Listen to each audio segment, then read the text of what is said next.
Heading দাও, সংখ্যাগত ধর্ম। সংখ্যাগত ধর্ম, যার ইংলিশটা হচ্ছে কলিগেট, আচ্ছা সংখ্যাগত ধর্ম বা সমাবর্তী ধর্ম বলা হয় এটাকে, সমাবর্তী, সমাবর্তী ধর্ম, যার ইংলিশটা হচ্ছে colligative properties. Colligative, COLLIGATIVE, colligative properties. ঠিক আছে, আজকে আমরা এটা থেকে পড়া আরম্ভ করব, সংখ্যাগত ধর্ম বা সমাবর্তী ধর্ম বা কলিগেটিভ প্রপার্টিস। ঠিক আছে, এখন স্যার কলিগেটিভ প্রপার্টি কাদের বলে? ডেফিনেশন তো লিখতেই পারি, এবার তার আগে তো বুঝতে হবে আমাদের না যে কলিগেটিভ প্রপার্টি জিনিসটা কি। দ্রবণের যে ধর্মগুলো দ্রবণে উপস্থিত দ্রাবকণার সংখ্যার উপর নির্ভর করে। দ্রবণের যে ধর্মগুলো দ্রবণে উপস্থিত দ্রাবকণার সংখ্যার উপর নির্ভর করে। কি দ্রাব অ্যাড করছো তার প্রকৃতির উপর নির্ভর করে না। যেমন ধরো তোমরা আমাকে বললে যে 1 গ্লাস জলের মধ্যে 2 চামচ চিনি মিশিয়ে খেতে দিলাম, আমি খেয়ে নিলাম, মিষ্টি মিষ্টি লাগলো। আর ওই 1 গ্লাস জলের মধ্যে তোমরা আমাকে 2 চামচ বিষ মিশিয়ে দিয়ে দিলে, খেলাম, ভালো কাজ হয়ে গেল। তখন কথা হচ্ছে যে প্রকৃতির উপর নির্ভর করছে যে আমি আমার স্বাদটা কীরকম লাগবে বা খাওয়ার পরে কি হবে। তাহলে এটা সংখ্যাগত ধর্ম নয়। কিন্তু দ্রবণের যে সমস্ত ধর্মগুলো, তুমি কি মেশাচ্ছ, জলে চিনি মেশাচ্ছ, নুন মেশাচ্ছ না বিষ মেশাচ্ছ, তার উপর ডিপেন্ড করে না। ডিপেন্ড করে তুমি কতটা মেশাচ্ছ তার উপরে। যে পরিমাণ, মানে ধরো তোমাকে আজকে বললাম 2 চামচ চিনি মেশাও বা 2 চামচ গ্লুকোজ মেশাও বা 2 চামচ ইউরিয়া মেশাও, আলটিমেটলি প্রত্যেক ক্ষেত্রেই ওই ধর্মটা একই পরিমাণ হবে, একই পরিমাণ পরিবর্তন হবে ওই ধর্মটার। যে সকল ধর্ম পদার্থের উপস্থিত, মানে দ্রবণে উপস্থিত দ্রাবকণার সংখ্যার উপর নির্ভর করে, দ্রাবের প্রকৃতির উপর নয়, তাদেরকে বলা হয় হচ্ছে সংখ্যাগত ধর্ম। তো ডেফিনেশনটা লেখো আগে। দ্রবণের যেসব ধর্ম দ্রবণে দ্রবীভূত দ্রাবের, দ্রবণের যেসব ধর্ম, দ্রবণের যেসব ধর্ম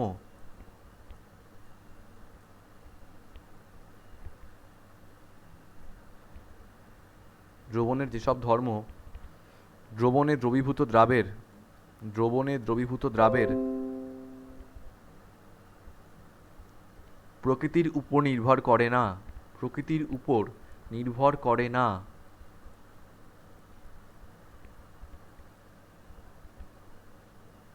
কিন্তু দ্রবণে উপস্থিত দ্রাবকণার, কিন্তু দ্রবণে উপস্থিত দ্রাবকণার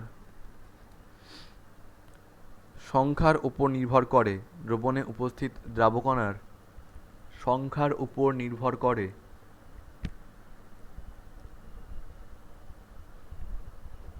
তাদের সংখ্যাগত ধর্ম বলে। কি বললাম তাহলে?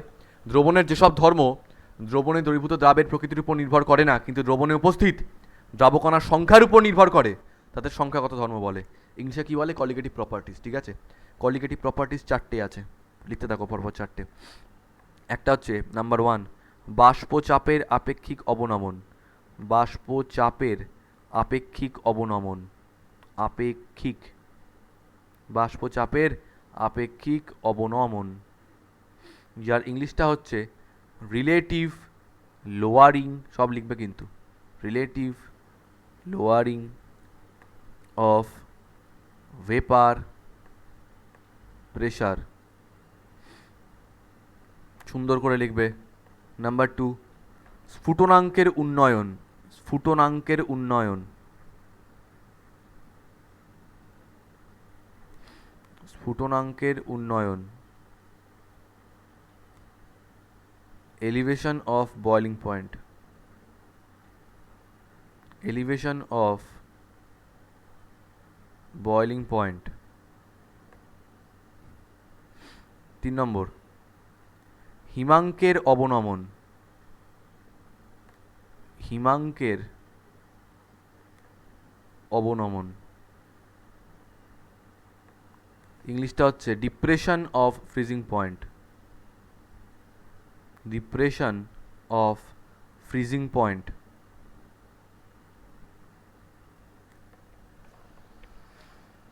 Depression of freezing point. 4 নম্বর হচ্ছে অভিস্রবণ চাপ, অভিস্রবণ অভিস্রবণ চাপ,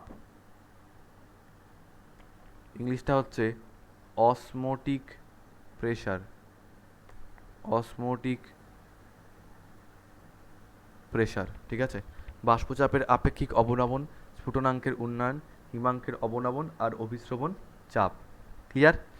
এই চারটে হচ্ছে এই চ্যাপ্টারের কোর চারটে টপিক। কলিগেটিভ প্রপার্টিজ চারটে কি কি?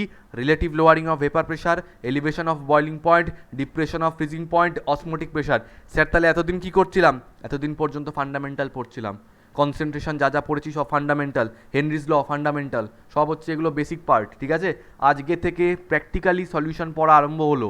যতই খারাপ লাগুক শুনতে, পরিষ্কার কথা বলছি, আজকে থেকে সলিউশন পড়া মানে দ্রবণ আমাদের চ্যাপ্টারটা আজ থেকে বলতে গেলে শুরু হলো। তার মানে কি আগেরগুলো পরীক্ষায় আসবে না? অবশ্যই আসবে, আর ওগুলো ছাড়া এই চ্যাপ্টারে কিছু এগোতেও পারবে না তোমরা। But the core part of solution is this: বাষ্পচাপের আপেক্ষিক অবনমন, স্ফুটনাঙ্কের উন্নয়ন, হিমাঙ্কের অবনমন আর অভিস্রবণ চাপ। এই চারটে কলিগেটিভ প্রপার্টি নিয়ে এই দ্রবণ চ্যাপ্টারটা মনে রাখবে। আজকে আমরা যেটা দিয়ে শুরু করব সেটা হচ্ছে বাষ্পচাপের আপেক্ষিক অবনমন। হেডিং দাও নাম্বার ওয়ান। নাম্বার ওয়ান হচ্ছে নাম্বার ওয়ান বাষ্পচাপের আপেক্ষিক অবনমন। হেডিং দাও বাষ্পচাপের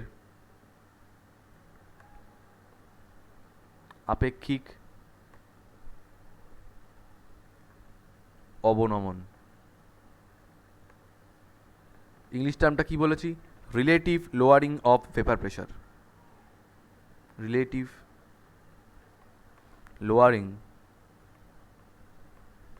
of vapour pressure, relative lowering of vapour pressure. কালকে অলরেডি তরলে গ্যাসের দ্রবীভবন বলে একটা পার্ট আমি ওখানে করাচ্ছিলাম, তাই তো? তো আজকে আমি দেখাবো যে এই বাষ্পচাপ জিনিসটা কী হয়। প্রথম কথা হচ্ছে আমাদের জানতে হবে, যখনই কোনো কলিগেটিভ প্রপার্টি নিয়ে আমরা পড়াশোনা আরম্ভ করব, প্রত্যেকটা পয়েন্টকে আমরা ব্রেক করে করে আগে শিখবো। যেমন এখানে কী কী টার্ম আছে? বাষ্পচাপের আপেক্ষিক অবনমন। তাহলে আগে আমরা পড়বো যে বাষ্পচাপ জিনিসটা কী। তাই এর আন্ডারে প্রথম সাব হেডিং দাও, এর আন্ডারে ফার্স্ট সাব হেডিং দাও বাষ্পচাপ। ইংলিশে কী বলে? Vapour pressure. এই বাষ্পচাপ বা ভেপার প্রেশার জিনিসটা কি সেটা আগে আমাদের জানতে হবে। বাষ্পচাপ বা এই ভেপার প্রেশার জিনিসটা যে কি সেটা আমাদের জানতে হবে, ঠিক আছে। তো একটা কথা বোঝার চেষ্টা করো, আগের দিন আমি তোমাদেরকে বলছিলাম যে কোনো একটা তরল পদার্থের মধ্যে গ্যাসীয় কণা বা যে কোনো কঠিন পদার্থ, তরল কণা বা যে কোনো গ্যাসীয় পদার্থ যখন ওর মধ্যে দ্রবীভূত থাকে, ধরো আমি কালকের ছবিটাই যদি একটু করে আঁকি,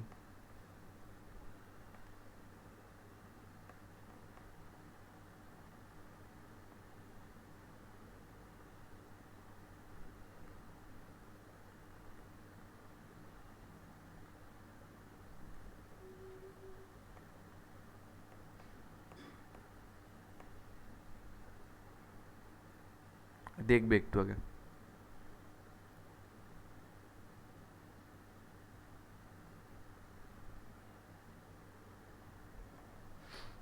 ঠিক আছে। ব্যাপারটা হচ্ছে এই যে যেটা রয়েছে এটা হচ্ছে জল, ঠিক আছে, ধরে নিলাম তরল পদার্থ যেটা জল, আর এগুলো হচ্ছে গ্যাসীয় অণু বলতে বাষ্পের কথা বলা হয়েছে। বাষ্প মানে এই যে জল ছিল, জলেরই জলীয় বাষ্প এগুলো। এবার আমি কি বলেছিলাম?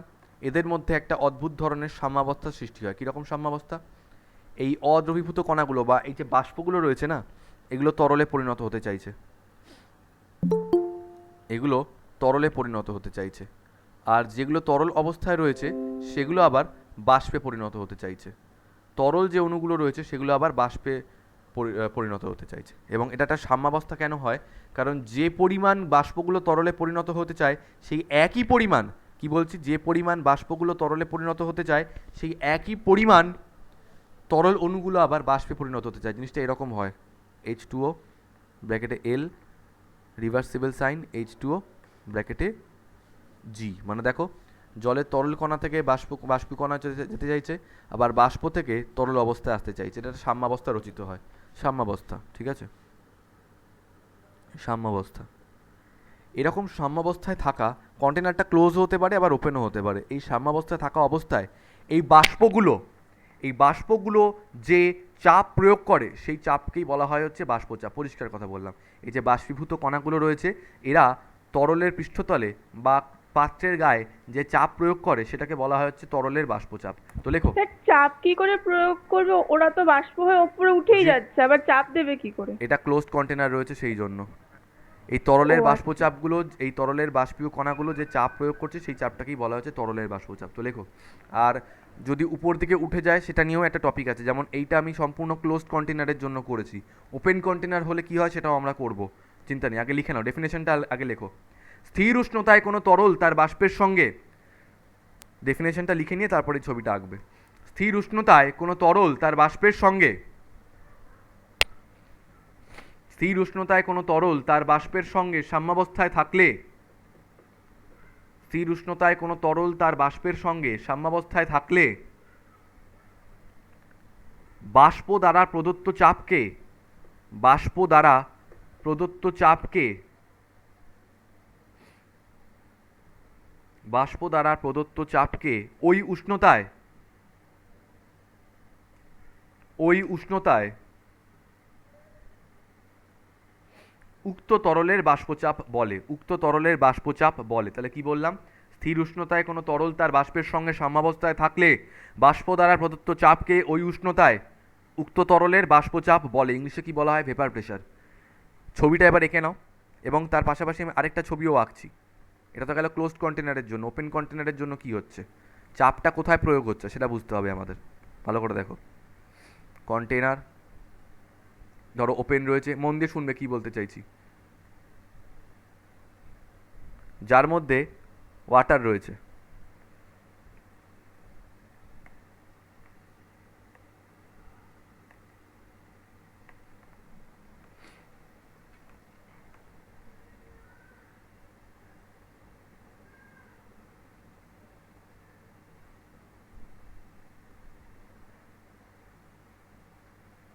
এগুলো কি, এগুলো হচ্ছে জলের অণু, বড় বড় অণু এঁকেছি। এত বড় অণু তো আর থাকে না।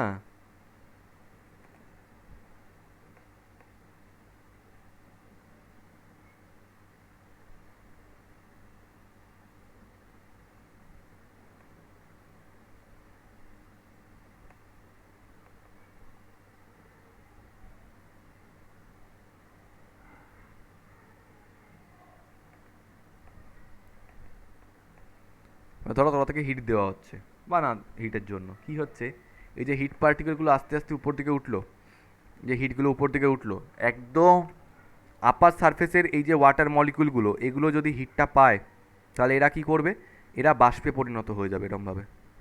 এরা উপর দিকে এরকম বাষ্পে পরিণত হবে। এবার এই যে সৃজা জিজ্ঞেস করছিল যে কি করে প্রেশারটা ক্রিয়েট করছে, ওরা তো উপর দিকে উঠেই যাচ্ছে। উপর দিক থেকে একটা প্রেশার এদের এগেনস্টে কাজ করে, সেই প্রেশারটাকে কি বলি আমরা? সেটাকে বলি হচ্ছে আমরা অ্যাটমসফেরিক প্রেশার, তাই তো। পি অ্যাটমসফেরিক মানে বায়ুমণ্ডলীয় চাপ।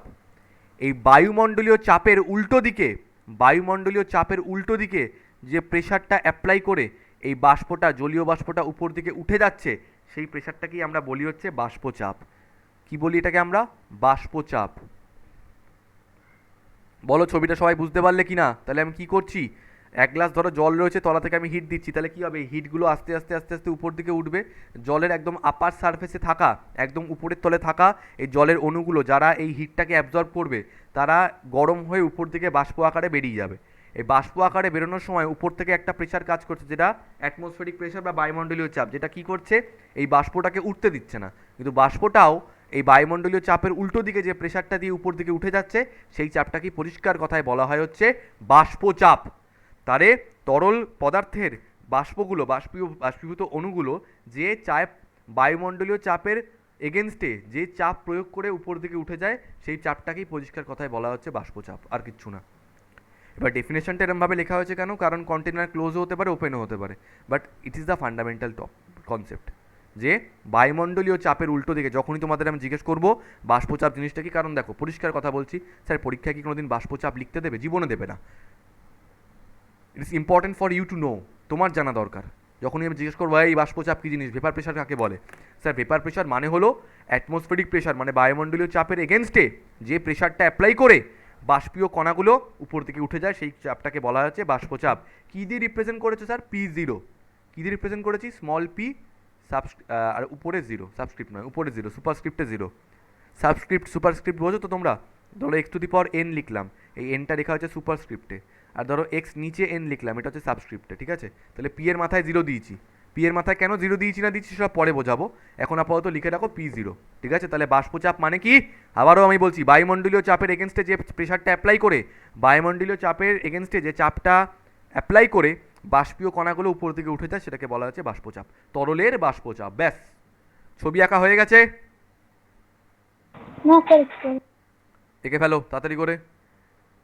তাহলে বাষ্পচাপ জিনিসটা আমরা শিখে নিয়েছি। এবার আমাদের কলিগেটিভ প্রপার্টিটা তো বাষ্পচাপ নয়, কলিগেটিভ প্রপার্টিটা হচ্ছে বাষ্পচাপের আপেক্ষিক অবনমন।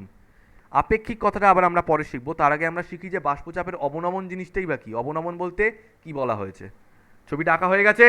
আমি এবার তাহলে নেক্সট টপিকে যাচ্ছি, মানে নেক্সট সাবহেডিং। নেক্সট সাবহেডিংয়ে দাও বাষ্পচাপের অবনমন। মুছলাম,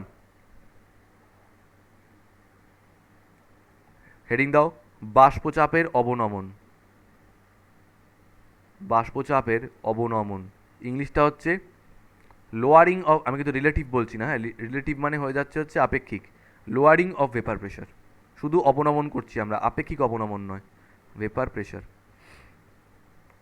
লোয়ারিং অফ ভেপার প্রেশার পড়ছি, রিলেটিভ লোয়ারিং নয়, আপেক্ষিক অবনমন পড়ছি না, শুধু বাষ্পচাপের অবনমন পড়ছি। এটা করতে গেলে কি করব আমরা? এটা করতে গেলে আমরা এখানে দুটো ছবি আঁকবো। ওয়েট ওয়েট ওয়েট, কেউ করো না এখন, কেউ করো না, দেখে নাও আগে।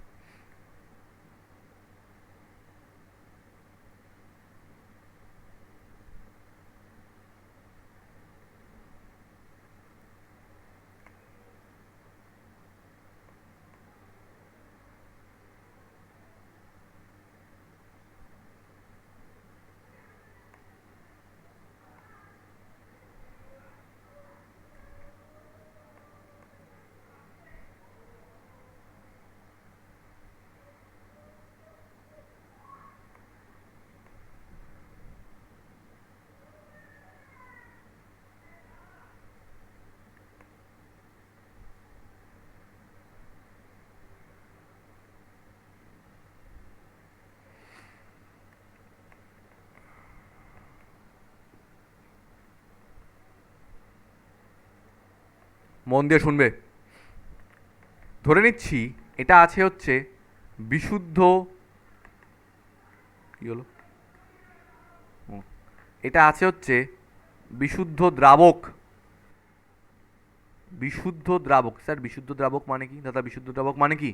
আরে বিশুদ্ধ দ্রাবক মানে হলো যেখানে শুধু জল রয়েছে, মানে জলই শুধু নয়, মানে তার মধ্যে কোনো দ্রাবকণা মিশ্রিত নেই, তার মধ্যে কোনো দ্রাবকণা মিশ্রিত নেই, একদম পিওর সলভেন্ট রয়েছে, ঠিক আছে? তার মধ্যে একদম পিওর সলভেন্ট রয়েছে। কীরকম? মানে ধরে নাও শুধু, যেমন ধরলাম জল, জল ধরলাম, ঠিক আছে? আর আর এইটাতে ধরে নিলাম দ্রবণ রয়েছে। দ্রবণ মানে কি? জল আর ধরে নিচ্ছি চিনির মিশ্রণ, ঠিক আছে? ঠিক যেভাবে লিখছি, এক্সাম্পলটা আমি নিলাম এখানে জল, আর এখানে নিলাম জল আর চিনির মিশ্রণ, ভালো কথা। তো কি হচ্ছে, এইখানেও ভেপার তৈরি হচ্ছে, এখানে ভেপার তৈরি হলো। কি বলেছিলাম, এই যে আপার সারফেসের যে অণুগুলো যারা হিটটাকে অ্যাবজর্ব করছে, তারা যে প্রেশারটা অ্যাপ্লাই করে উপর দিকে উঠে যাচ্ছে, আর কার এগেনস্টে অ্যাপ্লাই করছে প্রেশারটা? অ্যাটমসফেরিক প্রেশারের এগেনস্টে, তাই তো?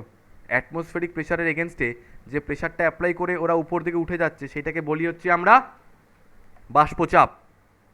বাট এটা হচ্ছে বিশুদ্ধ দ্রাবকের বাষ্পচাপ। কী দিয়ে লিখছি? পি জিরো দিয়ে লিখছি। এবার পরের ছবিটায় কি হয়েছে বলো তো? পরের ছবিটায় না জলের সঙ্গে চিনি মিশিয়েছে, তো তাহলে জলের অণুগুলোর সঙ্গে সঙ্গে আবার চিনির অণু রয়েছে, এরমভাবে জলের অণুগুলোর সঙ্গে সঙ্গে চিনির অণু রয়েছে। এবার আমাকে একটা কথা বলো, জলের অণুর সঙ্গে যদি চিনির অণু মিশে যায়, তাহলে জলের অণুগুলো হালকা হয়ে যাবে নাকি ভারী হয়ে যাবে? অবভিয়াসলি ভারী হয়ে যাবে। আচ্ছা, যে একটু ভারী হয়ে যায়, যে যার ওয়েট একটু বেশি হয়ে যায়, সে কি আগের মতো লাফাতে পারে? নিশ্চয়ই না। ওয়েট যত হালকা থাকে তত আমরা সহজে লাফাতে পারি, আর ওয়েট যত বেশি হয় তত গ্র্যাভিটেশনাল অ্যাট্রাকশনটা আমাদের উপরে বেশি হচ্ছে, তাই না? আমাদের ওয়েট মানে মাস যত বেশি হবে, এমজিটা তত বেশি হবে না আমাদের উপরে, তাহলে আমরা লাফাতে পারবো না, অ্যাট্রাকশনটা বেশি কাজ করবে, গ্র্যাভিটেশনাল অ্যাট্রাকশন, সেই জন্য আমাদের উপর থেকে উঠতে কষ্ট হবে। তো এই জলের অণুগুলোর সঙ্গে যে চিনির অণুগুলো এখন যুক্ত হয়ে গেছে, তাহলে কি হবে? উপর দিকে উঠতে একটু কষ্ট হবে না? তাহলে এখানে যদি ভেপার তৈরি হয়, আমি বলছি না যে ভেপার তৈরি হবে না, হবে, এখানেও একটা ভেপার প্রেশার থাকবে, বাট আমি তোমাদের কাছে এটাই জানতে চাইছি যে ভেপার প্রেশার আগের থেকে বেড়ে গেছে না কমে গেছে, এটা অ্যান্সার দাও জাস্ট বলো। কমে গেছে। কমে গেছে। কমে গেছে স্বাভাবিকভাবেই, কারণ কারণ এরা ভারী হয়ে গেছে তাই উপর দিকে ওঠার টেন্ডেন্সি এখন এদের কমে গেছে, তাই জন্য কিন্তু ভেপার প্রেশারটা আগের থেকে, আমি বলছি না যে নেই, কিন্তু ভেপার প্রেশার আগের থেকে কমে গেছে। বিশুদ্ধ অবস্থায় মানে বিশুদ্ধ দ্রাবকের ভেপার প্রেশারকে আমরা ডিনোট করি পি মাথায় জিরো দিয়ে, পি মাথায় জিরো দিয়ে, ঠিক আছে। আর দ্রবণের ভেপার প্রেশারকে আমরা ডিনোট করি শুধু পি দিয়ে, কোনো পি জিরো ফিরো কিছু থাকবে না, এটা স্মল পি মাথায় জিরো, আর এটা শুধু স্মল পি। ছবিটা এঁকে ফেলো, ছবি দুটো পরপর এঁকে ফেলো পাশাপাশি, সুন্দর করে আঁকবে, তাড়াতাড়ি হাত চালাও।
হয়ে গেছে ছবি আঁকা?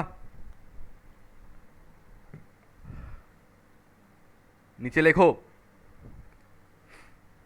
ধরি,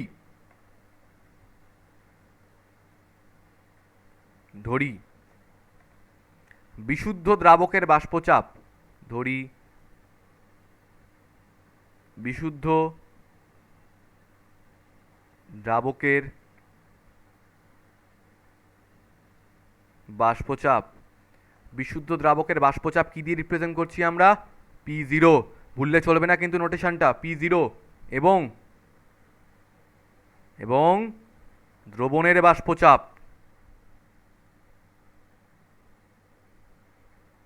পি। তাহলে দ্রাবকের বাষ্পচাপ কত? P zero. দ্রবণের বাষ্পচাপ কত? পি। এর মধ্যে কোনটা কম? পিটা কম, P। পি জিরোটা বেশি, তাই তো? লেখো, সেমি কমা দিয়ে লেখো, বিশুদ্ধ দ্রাবকে দ্রাবকণা যোগ করলে, বিশুদ্ধ দ্রাবকে দ্রাবকণা যোগ করলে, বিশুদ্ধ দ্রাবকে দ্রাবকণা যোগ করলে বাষ্পচাপ কমে যায়। অর্থাৎ অর্থাৎ P zero greater than P, এটা আমরা বলতে পারি তো যে বিশুদ্ধ দ্রাবকের বাষ্পচাপটা দ্রবণের বাষ্পচাপের থেকে বেশি? পারি কি পারি না বলো? অবশ্যই এটা আমরা বলতে পারি। তাহলে যদি আমি এবার জিজ্ঞেস করি এত কিছুর পরে, সঞ্চারী, সুতরাং বাষ্পচাপের অবনমন কি লিখবে? আমি আমি উপর দিয়ে লিখছি, জায়গা নেই, তোমরা নিচে দিয়ে লিখবে কিন্তু, হ্যাঁ। সুতরাং বাষ্পচাপের অবনমন কত? P zero minus P. Very good, P zero minus P. দেখো আমরা ব্রেক করে করে টার্মটা শিখছি, কিন্তু প্রথমে বাষ্পচাপ শিখলাম।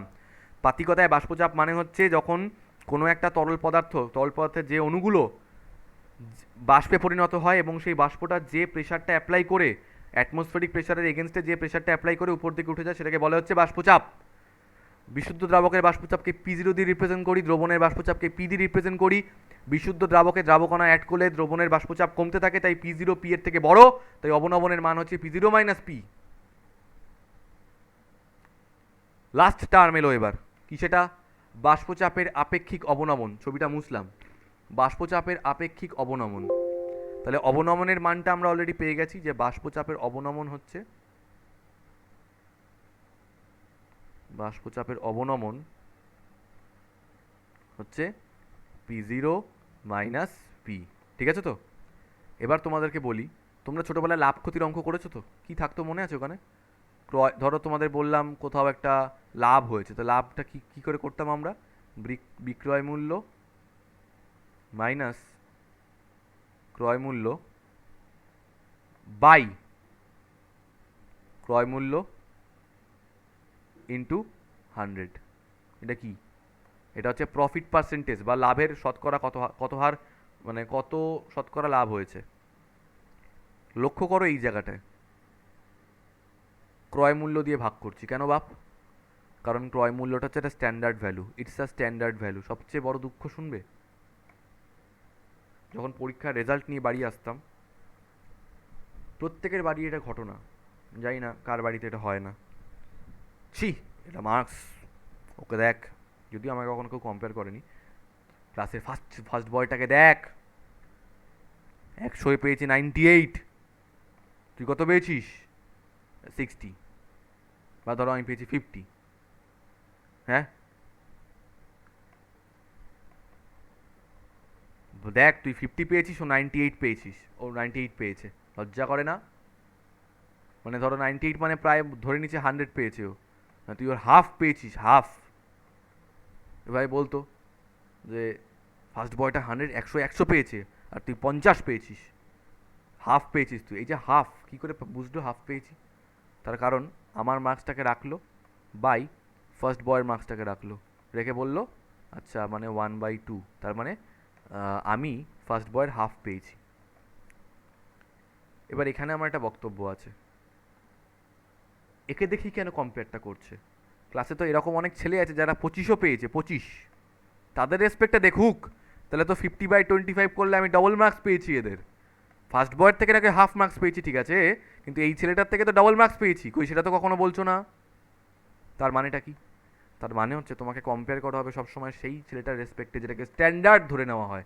First boy is a standard boy, মানে মানুষজন মনে করে, তাই আমি তো অপদার্থ মনে করি। তাহলে স্ট্যান্ডার্ড, তাই তো? সব সময় তোমাদেরকে কম্পেয়ার করা হবে যে কোনো ভ্যালুকে, এই পৃথিবীর যে কোনো ভ্যালু কতটা ভালো বা কতটা খারাপ, সেটা অলওয়েজ কম্পেয়ার করা হয় একটা স্ট্যান্ডার্ড ভ্যালুর রেসপেক্টে। এই যে বাষ্পচাপের অবনমন হচ্ছে, দুটোই এখানে প্যারামিটার। একটা হচ্ছে যেমন ধরো এই প্রফিটের ক্ষেত্রে একটা ক্রয় মূল্য, একটা বিক্রয় মূল্য। স্ট্যান্ডার্ড ভ্যালু কোনটা?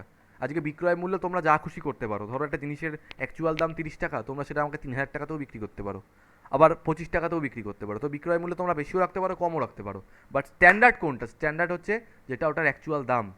তো এখানে বাষ্পচাপের অবনমনের ক্ষেত্রে আমরা দেখতে পাচ্ছি প্যারামিটার দুটো আছে, একটা দ্রাবক, একটা দ্রবণ। বিশুদ্ধ দ্রাবকের বাষ্পচাপ হচ্ছে P0 আর দ্রবণের বাষ্পচাপ হচ্ছে P। বৈশালী, এদের মধ্যে স্ট্যান্ডার্ড কোনটা? এই মেয়েটার গলায় আওয়াজ নেই P0। এখন। বিশুদ্ধ দ্রাবকের বাষ্পচাপ। হ্যাঁ, এরকম জোরে জোরে বলবে, আস্তে আস্তে কেন বলো? বিশুদ্ধ দ্রাবকের বাষ্পচাপ, আমার মতো হও। আমি যখন এখানে পড়াই, আমার পাশের বাড়ির লোকজনও পড়া শুনতে পায়, বুঝতে পেরেছো? মানে ওরাও ফ্রিতে দ্রবণ পড়ছে, তোমরা তো পড়ছোই, ওরাও পড়ছে, যাই হোক এরমভাবে পড়বে। তো বিশুদ্ধ দ্রাবকের বাষ্পচাপ P0, এটা হচ্ছে স্ট্যান্ডার্ড, কারণ ওটা একটা ফিক্সড ভ্যালু। এবার তার মধ্যে দ্রাব অ্যাড করলে দ্রবণের বাষ্পচাপ কমবে বাড়বে যা হবে হবে, কিন্তু ওটা হচ্ছে স্ট্যান্ডার্ড ভ্যালু। তাই অলওয়েজ এই অবনমনটাকে, মানে কতটা মানটা কমেছে সেটাকে কম্পেয়ার করতে হবে এই স্ট্যান্ডার্ড ভ্যালুটার রেসপেক্টে। তো লাস্ট সাব হেডিং হলো বাষ্পচাপের আপেক্ষিক অবনমন। তাহলে একটা টপিকের মধ্যে 3টে সাব হেডিং হয়ে গেল। ফার্স্ট সাব হেডিং ছিল বাষ্পচাপ, সেকেন্ড সাব হেডিং ছিল বাষ্পচাপের অবনমন, থার্ড সাব হেডিং হচ্ছে বাষ্পচাপের আপেক্ষিক অবনমন, যার ইংলিশটা কি? Relative lowering of vapour pressure. বাষ্পচাপের আপেক্ষিক অবনমন, বাষ্পচাপের আপেক্ষিক অবনমন। পি জিরো, এইগুলো সব স্মল পি কিন্তু, হ্যাঁ, minus P by P zero. আশা করি তোমাদের এটা আর কোনোদিন ভোলার কথা নয় বাবা, অনেক করে বললাম। বিশুদ্ধ দ্রাবকের বাষ্পচাপ পি জিরো, ওর মধ্যে দ্রাবকণা অ্যাড করলাম, দ্রবণ তৈরি হয়ে গেল, বাষ্পচাপ কমে গিয়ে হয়ে গেল পি। তাহলে কতটা কমেছে? P zero minus P. এটা হচ্ছে বাষ্পচাপের অবনমন, আর আপেক্ষিক অবনমন কি হবে? P zero minus P by P zero. সবাই বুঝতে পেরেছো বাষ্পচাপের আপেক্ষিক অবনমন? হ্যাঁ স্যার। হ্যাঁ স্যার। হ্যাঁ স্যার।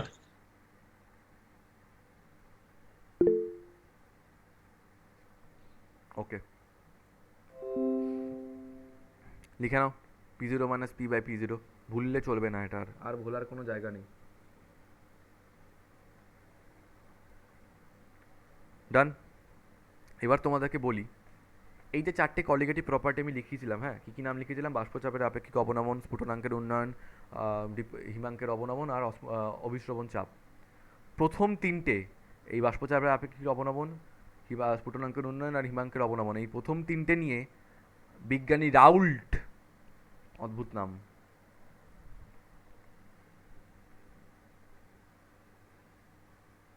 রাউল্ট, ইংলিশটা কি? আর এ ও ইউ এল টি, রাউল্ট, বিজ্ঞানী রাউল্ট এই প্রথম তিনটে নিয়ে সূত্র দিয়েছেন। কি কি নিয়ে? বাষ্পচাপের আপেক্ষিক অবনমন, স্ফুটনাঙ্কের উন্নয়ন, হিমাঙ্কের অবনমন, প্রত্যেকটা নিয়ে উনি সূত্র দিয়েছেন। আবার একটা করে নয়, দুটো দুটো করে সূত্র, প্রত্যেকটা যেন দুটো দুটো করে সূত্র। তাহলে তিনটের জন্য কটা হবে? 6টা। বেশ। আর শেষ যে অভিশ্রবণ চাপ, যে কলিগেটিভ প্রপার্টিটা, ওটা রাউল্ট দিয়ে যাননি, ওটা ভ্যান টফ। ওটা নিয়ে কে ল দিয়েছে? Van ToF.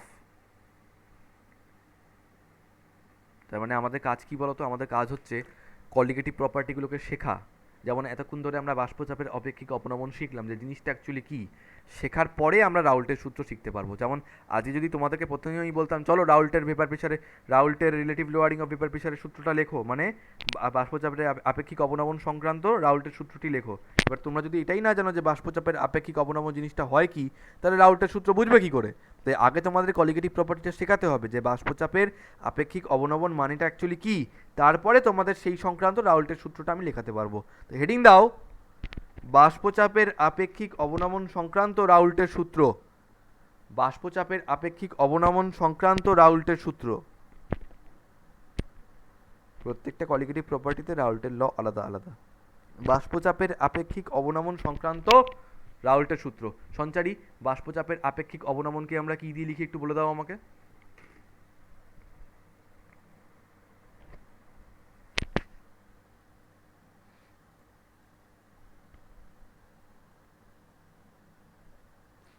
দেখেছো কেন আমার রাগ হয়?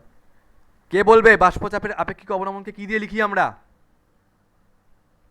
P0 minus P by P zero P0. Minus P. তাহলে যখন জানো তখন চুপ করে বসে আছো কেন ভূতের মতো মুখ করে? P zero minus P by P zero, যেখানে পি জিরো হচ্ছে বিশুদ্ধ দ্রাবক, পি হচ্ছে দ্রবণের, অবনমন হচ্ছে পি জিরো মাইনাস পি, আর কি বলে ওটাকে, আপেক্ষিক অবনমন হচ্ছে P zero minus P by P zero. That's it. এইটা নিয়ে রাউল্ট কি বলেছেন পরিষ্কার আগে তোমাদের বলে রাখি। আচ্ছা, দ্রাবের মোল ভগ্নাংশকে কি দিয়ে রিপ্রেজেন্ট করি আমরা? X. x2 দিয়ে। এই সবাই ইন্টারঅ্যাক্টিভ হও তো প্লিজ একটু। এতজন ক্লাস করছো, অন্তত 7-8 জন রয়েছো, আর একজন দুজন উত্তর দাও। কেন এরকম হবে? x2 মোল ভগ্নাংশ x2, ঠিক আছে। রাউল্ট কি বললো জানো? রাউল্ট বললো কি, যে বাষ্পচাপের আপেক্ষিক অবনমন, তোমরা তখনই বুঝে গেলে আচ্ছা তার মানে P zero minus P by P zero. উনি বললেন এটা কোনো দ্রবণের বাষ্পচাপের আপেক্ষিক অবনমনের মান মোল ভগ্নাংশের সঙ্গে সমান, দ্রবণের মোল ভগ্নাংশের সঙ্গে সমান। তাহলে রাউল্ট কি বললো?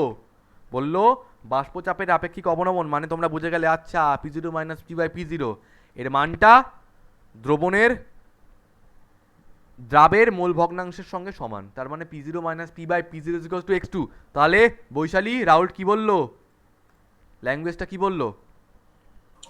বাষ্পচাপের আপেক্ষিক অবনমন হ্যাঁ, ওই দ্রবণের দ্রাবের মোল ভগ্নাংশের সাথে সমান। সমান। গুড। তাহলে P zero minus P by P zero equals to x two.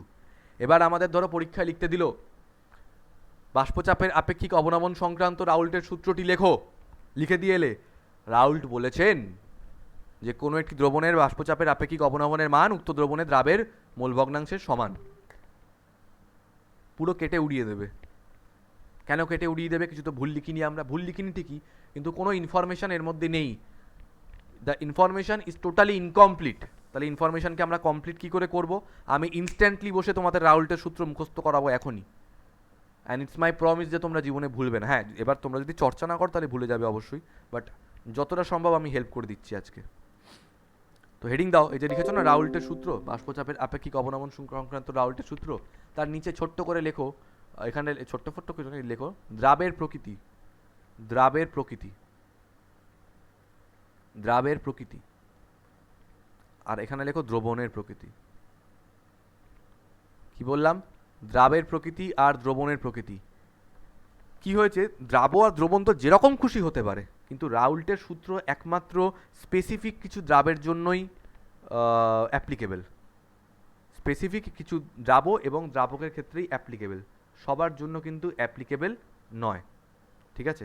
তো দ্রাবের প্রকৃতি কী কী হতে হবে আর দ্রবণের প্রকৃতি কী কী হতে হবে সেগুলোকে আমরা একটু মনে করে নিই। ঠিক আছে, আমি বলে দিচ্ছি।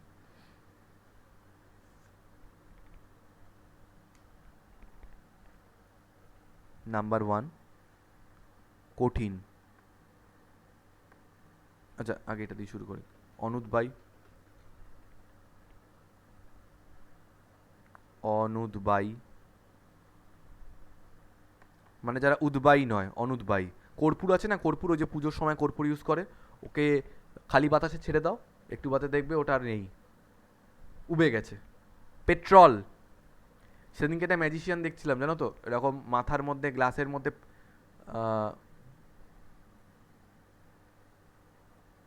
ওই হিন্দিতেই একটা হয় ম্যাজিক শো, তো একটা লোক এরকম মাথার মধ্যে এরকম একটা থার্মোকলের গ্লাস নিল বা প্লাস্টিকের গ্লাস নিল, তার মধ্যে দেখালো এরকম মিরিন্ডা রয়েছে, দেখো ঠিক এরকম কালারের একটা মিরিন্ডা রয়েছে, মিরিন্ডা বা মাজা ওই হয় না, তো মানে গ্লাসটা তো ট্রান্সপারেন্ট নয় তাই দেখতে পাচ্ছি না লোকজন, একটু বাদে গ্লাসটাকে নিজের মাথায় ঢাললো, দেখলো মিরিন্ডাটা নেই, তো লোকজন তো অবাক হয়ে গেল, আরে আমাদের সামনেই তো ঢেলেছিল, তাহলে কোথায় গেল? কেউ বলতে পারবে কি হয়েছে? অ্যাকচুয়ালি ওটা মিরিন্ডা বা মাজা কিছুই ছিল না, ওটা ছিল হচ্ছে পেট্রল, আর পেট্রল হচ্ছে উদ্বায়ী। অরেঞ্জ কালারের পেট্রোল হয়?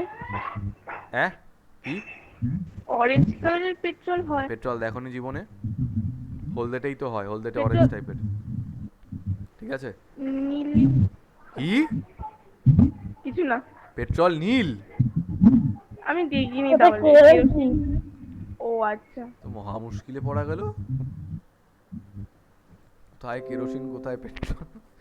যাই হোক, তো এবার তো পেট্রল খালি বাতাসে রাখলে উবে যায়, বুঝতে পেরেছো? তো এগুলো হচ্ছে উদ্বায়ী, যারা খালি বাতাসে রাখলে বাষ্পে পরিণত হয়ে যায় ডিরেক্টলি, দোজ সেগুলো হচ্ছে ভোলাটাইল কম্পাউন্ড, বাংলা ইংলিশে কি বলে? উদ্বায়ী।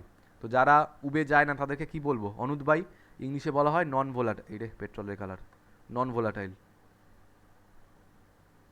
Non volatile.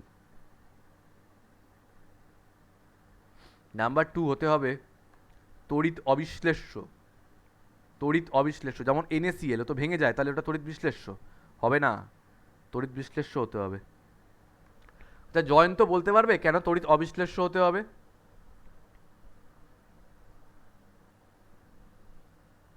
Non electrolyte. আরেকটা কি হতে হবে? কঠিন। কেউ আমাকে বলতে পারবে যে দ্রাবের প্রকৃতিটা কেন তড়িৎ অনুদ্বায়ী কেন? সেটা তো বুঝতে পারলাম, জলের মধ্যে ঢাললে এমন কিছু যেটা উদ্বায়ী, জল থেকে বাষ্প হয়ে ওটা বেরিয়ে চলে গেল, তাহলে আর ওটার প্রভাব পড়বে কি করে? তাই নন ভোলাটাইল বা অনুদ্বায়ী হতে হবে। তড়িৎ অবিশ্লেষ্য কেন হতে হবে কেউ বলতে পারবে? কোনো রিয়াকশন জানি না। রিয়াকশনের জন্য না, ধরো NaCl, হ্যাঁ তুমি জলের মধ্যে ফেলেছো, NaCl এর কটা অণু ফেলেছো? তুমি একটা অণু ফেলেছো, কিন্তু ফেলার পরে দেখা গেল NaClটা ভেঙে গিয়ে Na প্লাস আর Cl মাইনাস তৈরি করলো, তাহলে কটা কণা তৈরি হয়ে গেল? একটা Na প্লাস একটা Cl মাইনাস, মানে একটা NaCl কণা থেকে দুখানা Na প্লাস Cl মাইনাস কণা বেরিয়ে যাচ্ছে, তার মানে কণার সংখ্যা বৃদ্ধি পাচ্ছে। আর কলিগেটিভ প্রপার্টি মানে আমি কি বলেছিলাম, যেটা যেটা মানে দ্রাবের প্রকৃতির উপর নির্ভরশীল নয়, তুমি যে দ্রাবটা দিচ্ছ তার কণার উপর নির্ভরশীল, কণার সংখ্যার উপরে। তো NaCl অ্যাড করলে তো কণার সংখ্যা বৃদ্ধি পাচ্ছে, MgCl2 একটা অ্যাড করছো, ভেঙে গিয়ে তৈরি হয়ে যাচ্ছে Mg2 প্লাস 2Cl মাইনাস, তিনখানা কণা তৈরি হয়ে যাচ্ছে। তো তো কণা ভেঙে গিয়ে যদি কণার সংখ্যা বৃদ্ধি হয়ে যায় তাহলে তো তুমি ধর্মটাকে আর রিড করতে পারবে না, ধর্মটা এমনিই বেড়ে যাবে। সেই জন্য অনুদ্বায়ী হতে হবে, তড়িৎ অবিশ্লেষ্য হতে হবে, কঠিন হতে হবে। Keep that in your mind, যে রাউল্টের সূত্র লেখার আগে আমাদের জানতে হবে যে রাউল্টের সূত্র একমাত্র সেই সকল দ্রাবের জন্যই অ্যাপ্লিকেবল যেগুলো অনুদ্বায়ী, তড়িৎ অবিশ্লেষ্য ও কঠিন। এই তিনটের মধ্যে একটাও যদি তোমরা মিস করো, এই তিনটে টার্মের মধ্যে একটা টার্মও যদি তোমরা মিস করো, নাম্বার কাটা। ঠিক আছে? লাস্ট, দ্রবণের প্রকৃতি কীরকম হতে হবে? দ্রবণের প্রকৃতি হতে হবে, দেখো দ্রবণ দু রকমের হয়, একটা লঘু আর গাঢ়। এটা লঘু দ্রবণ হতে হবে, গাঢ় দ্রবণের জন্য অ্যাপ্লিকেবল নয়। রাউল্টের সূত্র লঘু দ্রবণের জন্যই অ্যাপ্লিকেবল, গাঢ় দ্রবণের জন্য অ্যাপ্লিকেবল নয়। তাহলে আমি বলছি, আমি কি বললাম, দ্রাবের প্রকৃতি কী কী হতে হবে? হতে হবে হচ্ছে অনুদ্বায়ী, কঠিন, তড়িৎ অবিশ্লেষ্য আর কঠিন, তাই তো? আর দ্রাবের প্রকৃতি কী হতে হবে? দ্রাবের প্রকৃতি হতে হবে হচ্ছে লঘু। মনে রাখবে জিনিসটা। তাহলে দ্রাবের প্রকৃতি অনুদ্বায়ী, তড়িৎ অবিশ্লেষ্য, কঠিন। দ্রবণের প্রকৃতি লঘু। ভুললে চলবে না, ভুললে 1 মার্কসও পাবে না। লিখে ফেলো, সূত্র লেখার আগে এটা লিখে রাখা দরকার। আজকেই লাস্ট লেখাচ্ছি, এরপরে যতদিনই রাউল্টস ল লেখাই না কেন এগুলো আর কখনো বলবো না। এবার তোমার থেকে জিজ্ঞেস করবো আমি। তাহলে দ্রাবের প্রকৃতি কী কী হতে হবে? অনুদ্বায়ী, তড়িৎ অবিশ্লেষ্য, কঠিন দ্রাব।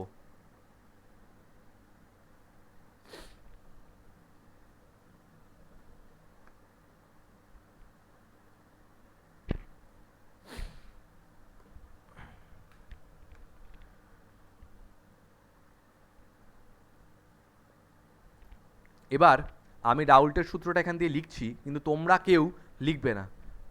কথা না শুনে লিখতে পারো, কিন্তু পরে কাটতে হবে, তখন চেঁচামেচি করবে না। অনেকবার এখানে আমরা চেঞ্জ করব এখন। তাই আগে দেখো আমি কি লিখছি। রাউল্টের সূত্র লিখছি এখানে, হ্যাঁ? কেউ লিখবে না। বৈশালী, রাউল্ট কি বলেছিল বাষ্পচাপের আপেক্ষিক অবনমন নিয়ে একটু বলে দাও তো আমাকে। বাষ্পচাপের আপেক্ষিক অবনমনের মান ওই দ্রাবের মূল ভগ্নাংশের সাথে সমান হয়। সমান, তার মানে বলছে যে বাষ্পচাপের আপেক্ষিক অবনমনের মান, এখন সামনে দ্রবণের কথাটা কেন অ্যাড করলাম? আরে বাষ্পচাপের আপেক্ষিক অবনমন কার হচ্ছে? আমার তোমার হচ্ছে নাকি? না, দ্রবণের হচ্ছে। তাই দ্রবণের বাষ্পচাপের আপেক্ষিক অবনমনের মান, আগে দেখো সবাই আমি কি লিখছি। আপেক্ষিক অবনমনের মান, এই পেন দিয়ে বাংলা লিখতে গেলে না এখানে মনে হয় হাত খুলে আসবে। আপেক্ষিক অবনমনের মান দ্রবণে উপস্থিত দ্রাবের মোল ভগ্নাংশের সমান।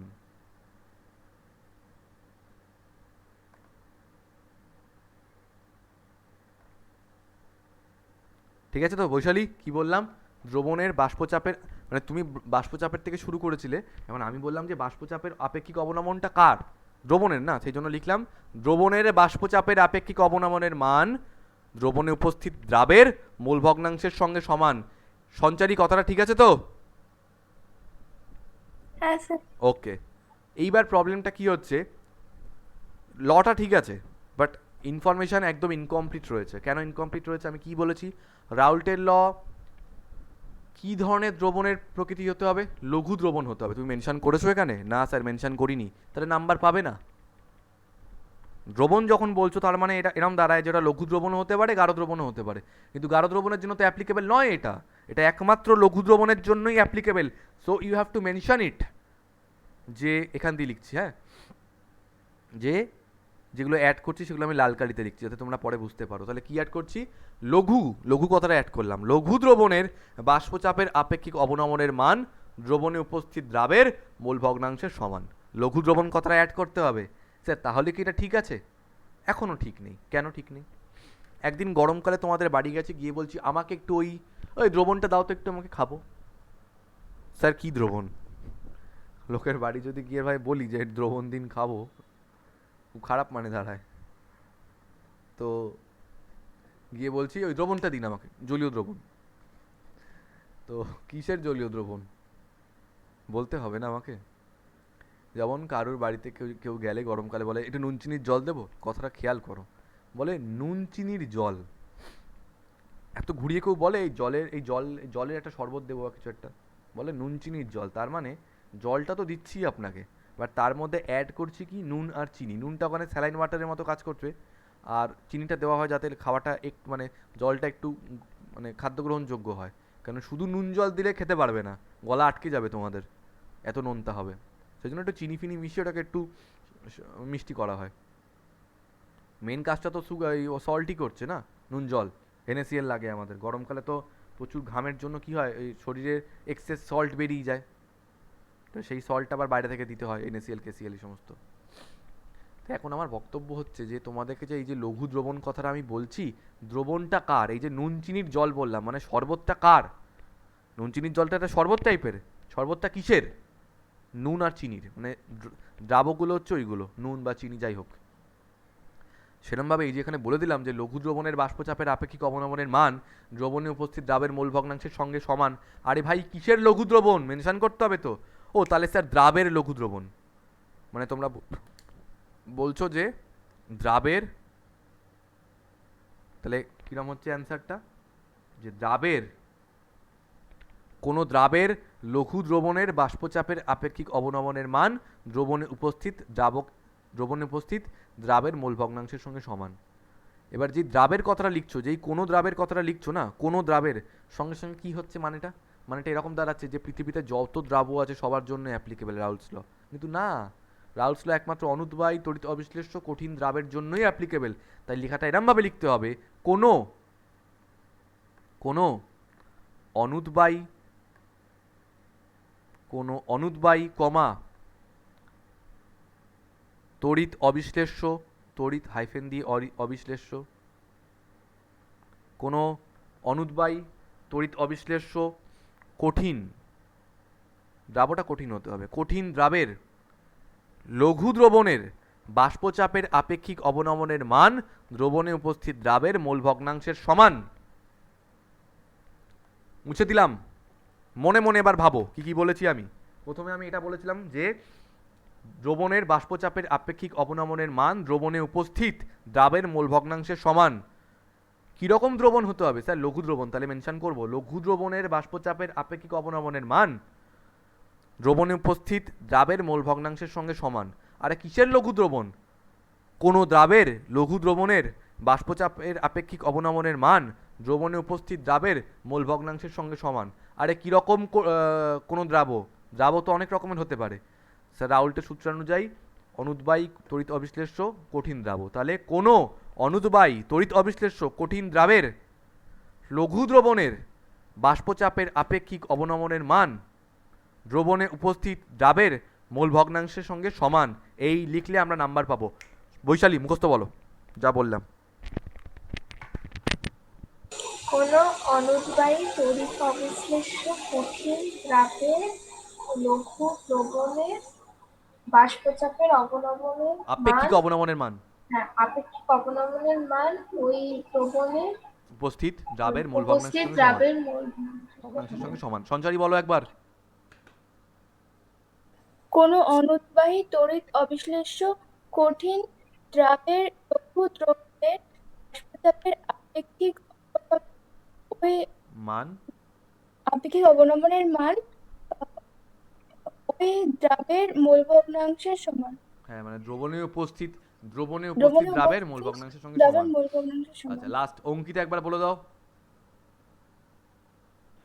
কোনো অনুদ্বায়ী তড়িৎ অবিশ্লেষ্য কঠিন দ্রাবের লঘু দ্রবণের বাষ্পচাপের আপেক্ষিক অবনমনের মান ওই দ্রবণটির দ্রাবের মোল ভগ্নাংশের সমান হয়। এইভাবে লিখবে যে দ্রবণে উপস্থিত ওই দ্রবণটা মেনশন করতে হবে না, বাষ্পচাপের আপেক্ষিক অবনমনের মান দ্রবণে উপস্থিত দ্রাবের মোল ভগ্নাংশের সমান। লিখে ফেলো সূত্রটা। কোনো অনুদ্বায়ী তড়িৎ অবিশ্লেষ্য কঠিন দ্রাবের লঘু দ্রবণের বাষ্পচাপের আপেক্ষিক অবনমনের মান দ্রবণে উপস্থিত দ্রাবের মোল ভগ্নাংশের সমান। লিখে ফেলো। আর কার ডাউট ফাউট আছে আমাকে বলো, দেখি কার ডাউট আছে।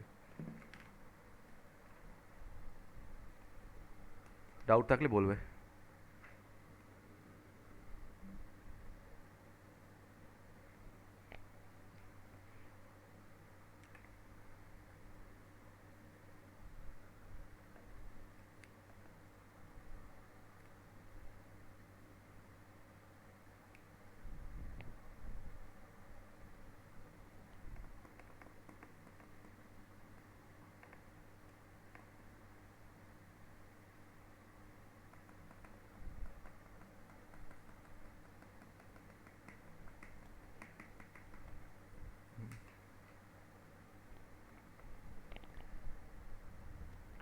লেখা হয়ে গেলে বলবে।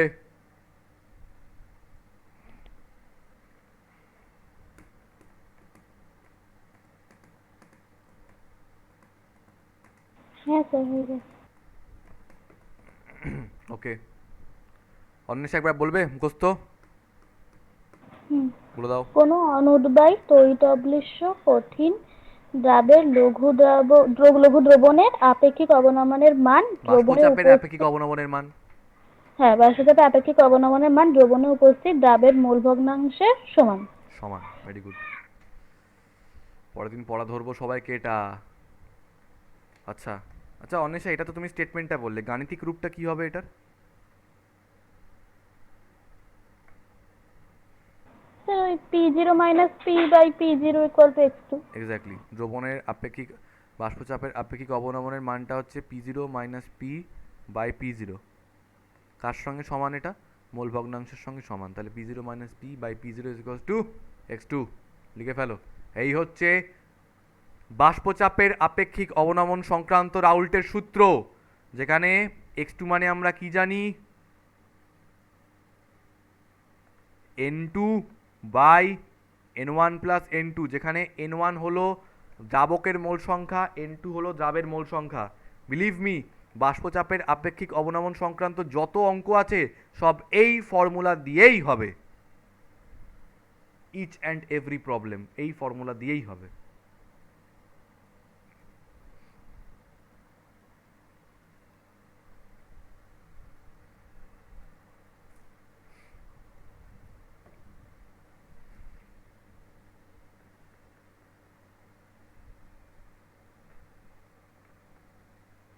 আচ্ছা, এই যে এটা তো বাষ্পচাপের আপেক্ষিক অবনমন, x2 জিনিসটা কি? দ্রাবের মোল ভগ্নাংশ, তাই তো? তোমাদের কি মনে হয় মোল ভগ্নাংশ রাশিটা উষ্ণতার উপর নির্ভরশীল নাকি নির্ভরশীল নয়? মোল ভগ্নাংশটা নির্ভরশীল নয়, তার কারণ হচ্ছে উপরেও মোল সংখ্যা, নিচেও মোল সংখ্যা। একই জিনিস উপরে আর নিচে থাকার জন্য আলটিমেটলি কেটে কুটে এটা উষ্ণতার উপর নির্ভরশীল নয়, ঠিক আছে? উষ্ণতা নিরপেক্ষ। সুতরাং দ্রাবের মোল ভগ্নাংশটি উষ্ণতা নিরপেক্ষ। তাই যেহেতু দ্রাবের মোল ভগ্নাংশ উষ্ণতা নিরপেক্ষ, সুতরাং দ্রবণের বাষ্পচাপের আপেক্ষিক অবনমনটাও উষ্ণতা নিরপেক্ষ রাশি। তাই নিচে স্টার দিয়ে লিখে রাখো, দ্রবণের বাষ্পচাপের আপেক্ষিক অবনমনটি, দ্রবণের বাষ্পচাপের আপেক্ষিক অবনমন একটি উষ্ণতা নিরপেক্ষ রাশি। দ্রবণের বাষ্পচাপের আপেক্ষিক অবনমন একটি উষ্ণতা নিরপেক্ষ রাশি। উষ্ণতা নিরপেক্ষ রাশি।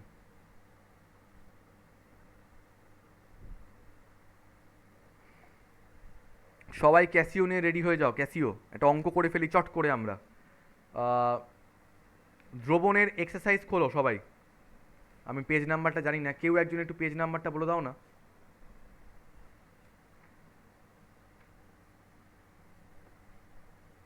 ওয়েট, আমি তোমাদের এখানে কোশ্চেন পাঠিয়ে দিচ্ছি।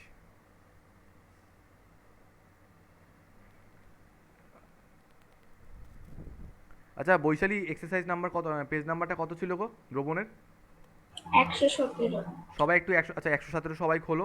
আর ওই ওখানে দেখো, ওই যে 13টা অঙ্ক করতে দিয়েছিলাম আমি, তারপরে দেখো দ্রবণের বাষ্পচাপ ও বাষ্পচাপের আপেক্ষিক অবনমন সংক্রান্ত কয়েকটা অঙ্ক রয়েছে। কটা অঙ্ক রয়েছে গো ওই সেকশানে? কত নম্বর থেকে কত নম্বর অবধি রয়েছে একটু দেখো। 8টা। 8টা অঙ্ক রয়েছে? হুম।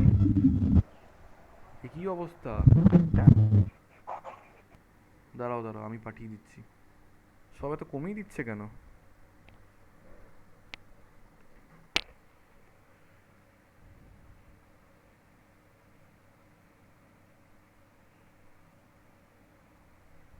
কোথায় নাম্বার অফ কোশ্চেন্স বাড়াবে আর কমিয়ে দিচ্ছে না। স্যার আমাদের কি পরীক্ষার সময় এরকম বলে দেবে দ্রবণের গাঢ়ত্ব সংক্রান্ত কেন এরকম তোমাকে কোনো অঙ্ক বলে দিতে হবে কেন? তোমাকে যদি কোশ্চেন এটা বলে দেওয়া থাকে যে মোলারিটি বার, একটু মিউট করো, মিউট করো, মিউট করো। হ্যাঁ, তোমাকে যদি কোশ্চেনে চায় মোলারিটি বার করো, তো মোলারিটি বার করা মানে এটা কোন সংক্রান্ত অঙ্ক? গাঢ়ত্ব সংক্রান্ত অঙ্ক। তোমাকে যদি বলে বাষ্পচাপ নির্ণয় করো কোনো দ্রবণের, তাহলে এটা কি সংক্রান্ত অঙ্ক? বাষ্পচাপের আপেক্ষিক অবনমন সংক্রান্ত। তো এগুলো তো বুঝতেই পারবে আশা করি। এগুলোকে এবার ওরা বলে দেবে নাকি? আচ্ছা আমি পাঠাচ্ছি কোশ্চেনটা, গ্রুপেও পাঠালাম। গ্রুপ কই? গ্রুপেও পাঠালাম। গ্রুপটাও দেখতে পারো তোমরা চাইলে, আর আমি এখানেও দিচ্ছি যে অঙ্কটা করাচ্ছি, আমি সেটা এখানে দিয়ে দিচ্ছি। কোন অঙ্কটা করাবো?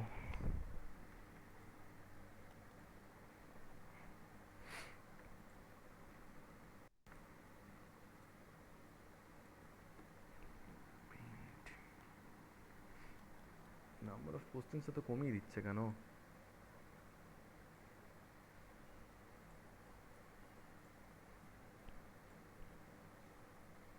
আচ্ছা, এবং অঙ্ক করার আগে একটা অ্যাডিশনাল ইনফরমেশন অবশ্যই লিখে রাখো এখানে, যেটা ছাড়া অঙ্কটা হবে না, মানে অনেক অঙ্ক হবে না।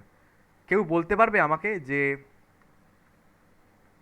এই যে জল, হ্যাঁ, আচ্ছা 100 ডিগ্রি সেলসিয়াস উষ্ণতায় জল কি হয় গো? 100 ডিগ্রি সেলসিয়াস উষ্ণতায় জল বাষ্পে পরিণত হয়, তাই তো? তার মানে কি 100 ডিগ্রি সেলসিয়াসের নিচে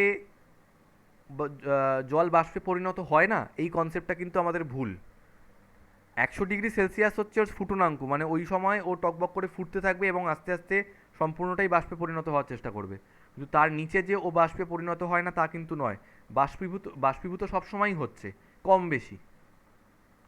কিন্তু এই সময় কি হয়, ম্যাক্সিমাম সব ভেপারে কনভার্ট হয়ে যায়, কারণ এই সময় কে রে, এই সময় বাষ্পচাপের মানটা, এই সময় একেও পাঠাতে হবে আবার, জয়ন্ত জয়ন্ত পাঠিয়ে দিচ্ছি জয়ন্ত। তো এই সময় বাষ্পচাপের মানটা ম্যাক্সিমাম হয়, কত হয় বলো তো? একদম অ্যাটমসফেরিক প্রেসারের সেম হয়ে যায়। 100 ডিগ্রি সেলসিয়াস উষ্ণতায় জলের বাষ্পচাপটা একদম বায়ুমণ্ডলীয় চাপের সঙ্গে সমান হয়ে যায়। তাই লিখে রাখো, 100 ডিগ্রি সেলসিয়াস উষ্ণতায় বিশুদ্ধ জলের বাষ্পচাপ, আচ্ছা বিশুদ্ধ জল মানে বিশুদ্ধ দ্রাবক, তার বাষ্পচাপকে আমরা কি দিয়ে লিখবো? P0 দিয়ে লিখবো। কেউ বলতে পারবে আমাকে মানটা কত হবে?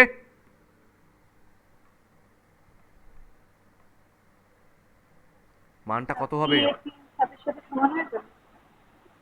776 সেন্টিমিটার Hg, মানে 76 সেমি পারস্তম্ভের চাপ, অর 760 মিলিমিটার Hg।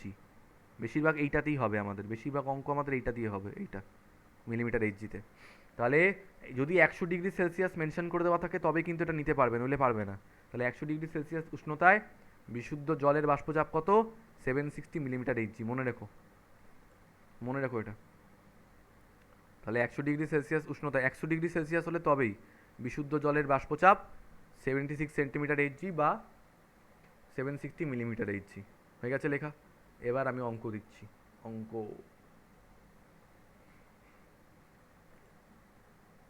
16 নম্বর অঙ্কটা দিচ্ছি আমি। সবাই ক্যাসিও হাতে রেডি? শিশুর মতো অঙ্ক। 30 ডিগ্রি সেলসিয়াসে বিশুদ্ধ জলের বাষ্পচাপ 31 আমি তোমাদেরকে জিজ্ঞেস করবো যে কোনটা কোন প্যারামিটার, বলতে না পারলে অবস্থা খারাপ করে দেবো আমি গিয়ে, দাঁড়াও অনেক একটু বলো তো। 30 ডিগ্রি সেলসিয়াসে বিশুদ্ধ জলের বাষ্পচাপ 31.83 মিলিমিটার Hg দেওয়া আছে, হ্যাঁ। কে রে আবার এখন ঢুকছে?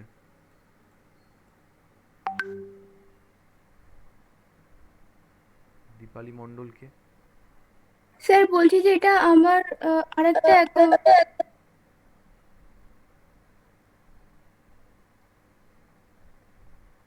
আচ্ছা যাই হোক, তুমি ওই অ্যাকাউন্টটা থেকে অন থাকছো তো, তুমি শুনতে পাচ্ছ তো?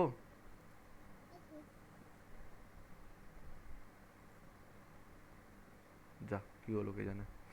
এনিওয়েজ, তো আমরা অঙ্কটা করি। আচ্ছা অন্বেষা, এই যে 30 ডিগ্রি সেলসিয়াসে বিশুদ্ধ জলের বাষ্পচাপ 31.83 মিলিমিটার Hg দিয়েছে, এটা কোন প্যারামিটারটা দিয়ে দিয়েছে গো?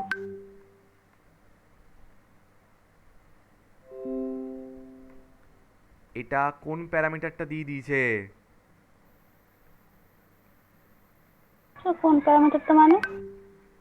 আরে মানে ফর্মুলাটাতে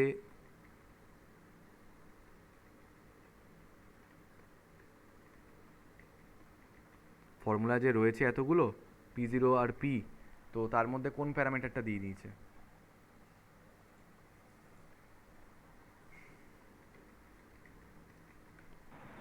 স্যার P0টা দিয়ে দিয়েছে। P0টা দিয়ে দিয়েছে।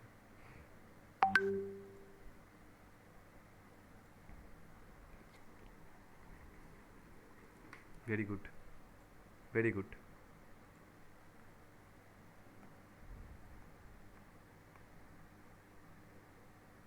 কি করে বুঝলাম? বিশুদ্ধ জলের বাষ্পচাপ বলেছে। এই বিশুদ্ধ কথাটা যেখানে অ্যাড থাকবে তার মানে কি? জল মানে কি? দ্রাবক। তাহলে বাষ্পচাপ হচ্ছে 31.83 মিলিমিটার এইচজি। বলেছে 100 গ্রাম জলে 10 গ্রাম গ্লুকোজ আছে এমন দ্রবণের বাষ্পচাপ কত? অন্বেষা কি বার করতে বলেছে তার মানে? স্যার পি পি বার পি করতে বার করতে না, বলেছে। হ্যাঁ হ্যাঁ হ্যাঁ, P P. No doubt P বার করতে বলেছে। দ্রবণের বাষ্পচাপ মানে পি।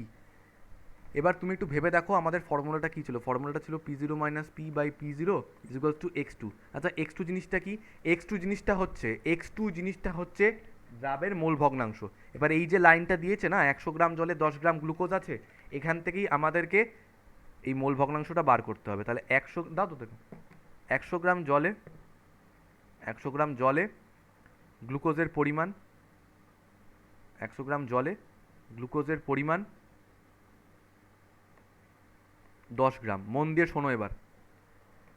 100 গ্রাম জলে বলেছে, দ্রবণ বলেনি কিন্তু। 100 গ্রাম জলে, তার মানে দ্রাবকের ভর বলে দিয়েছে। আর এটা হচ্ছে দ্রাবের ভর। তাহলে দ্রাবকের ভর আর এটা হচ্ছে দ্রাবের ভর। দ্রাবকের ভর আর দ্রাবের ভর। এখান থেকে আমরা দ্রাবক আর দ্রাবের মোল সংখ্যা বার করতে পারবো কিনা এইটুকু শুধু আমাকে বলো। দ্রাবকের মোল সংখ্যা বৈশালী কত হবে গো? 100/18। হ্যাঁ, কারণ আচ্ছা দ্রাবকের মোল সংখ্যাকে আমরা রিপ্রেজেন্ট করবো N1 দিয়ে। ফর্মুলা ছিল, মোল সংখ্যা বার করার ফর্মুলা ফার্স্ট ক্লাসে লিখিয়েছিলাম। কি ছিল? প্রদত্ত ভর বাই মোলার ভর। প্রদত্ত ভর কত? এখানে 100। আর দ্রাবকটা হচ্ছে এখানে জল। জলের মোলার ভর কত হয়? 18। তাহলে 100/18 করে দেখবে ওই 5.55 সামথিং আসছে। আরেকটা হচ্ছে দ্রাবের মোল সংখ্যা। অন্বেষা বলো এটা কি হবে? দ্রাবের মোল সংখ্যাটা বলতে হবে। ট্রাই করো, ট্রাই করো। স্যার ওই 100 মাইনাস 5.55। এই উল্টো পাল্টা বলো না। ফর্মুলা হচ্ছে প্রদত্ত ভর ভাই মোলার ভর। দ্রাবের প্রদত্ত ভর কত দেওয়া আছে? 100। হুম, ও না সরি, ডাবের প্রদত্ত ভার 10। কত কত কত? স্যার 10। 10 বাই ওর মোলার ভর। এখন দ্রাবটা কে এখানে? গ্লুকোজ। গ্লুকোজের মোলার ভর কত হয় মনে আছে? স্যার 180। 180। তাহলে 10/180। এটা করলে এটা আসছে হচ্ছে 0.055 আই থিঙ্ক সো। একবার দেখে নিও তো তোমরা করে কত আসছে। মনে তো হচ্ছে 0.055 সামথিং আসছে। স্যার ঠিক আছে। তাহলে দ্রাবকের মোল সংখ্যা পেয়ে গেছি, দ্রাবের মোল সংখ্যা পেয়ে গেছি। পি জিরোর মান জানি। পি বার করতে পারবো না এই ফর্মুলা থেকে? এটা কোনো অঙ্ক হলো? তাহলে ফর্মুলায় বসাচ্ছি, লিখবো রাউল্টের সূত্রানুযায়ী P zero minus P by P zero is equals to x two. এখন পি জিরোর মান হচ্ছে 31.83, মাইনাস পি এর মান জানি না, বাই 31.83। এক্স টু মানে হচ্ছে N2 by N1 plus N2। N2-র জায়গায় বসলো 0.055, N1-এর জায়গায় বসলো 5.55, N2-র জায়গায় বসলো 0.055। সবাই ক্যাসিও নিয়ে আগে এইটাকে যোগ করো, তারপর এটা বাই, আগে শুধু এইটুকু ক্যালকুলেশনটা করে দাও আমাকে। এইটুকু ক্যালকুলেশনটা আগে আমাকে করে দাও। এইটুকু ক্যালকুলেশন আগে আমাকে করে দাও। 0.055 বাই 5.55 প্লাস 0.055।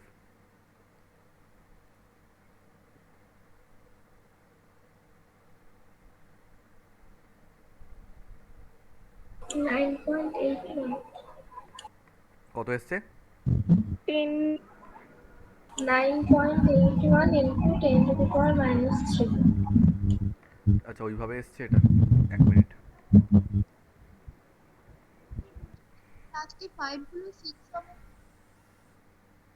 দেখো এটা আসছে হচ্ছে 0.055 বাই নিচে এসছে হচ্ছে 5.605 আই থিঙ্ক। হ্যাঁ, এবার ডিভাইড করছি আমি। তো 0.055 বাই 5.605 করলে আসছে হচ্ছে করলে আসছে 0.0098, 0.0098। তোমার কত এসছে বললে বৈশালী? 9.8 ইন্টু 10⁻³ এরকম কিছু বললে, তাই তো? হ্যাঁ। এটাকে সবসময় এরমভাবে কনভার্ট করে নেবে, এরম করে নেবে, পয়েন্ট সরে গেল 3 ঘর আগে, এইভাবে করে নেবে এটাকে। বেশ, এটা এলো। এবার আমরা কি করব, এবার তাহলে 31.83 মাইনাস পি বাই 31.83 ইজ এসছে আমাদের 0.0098।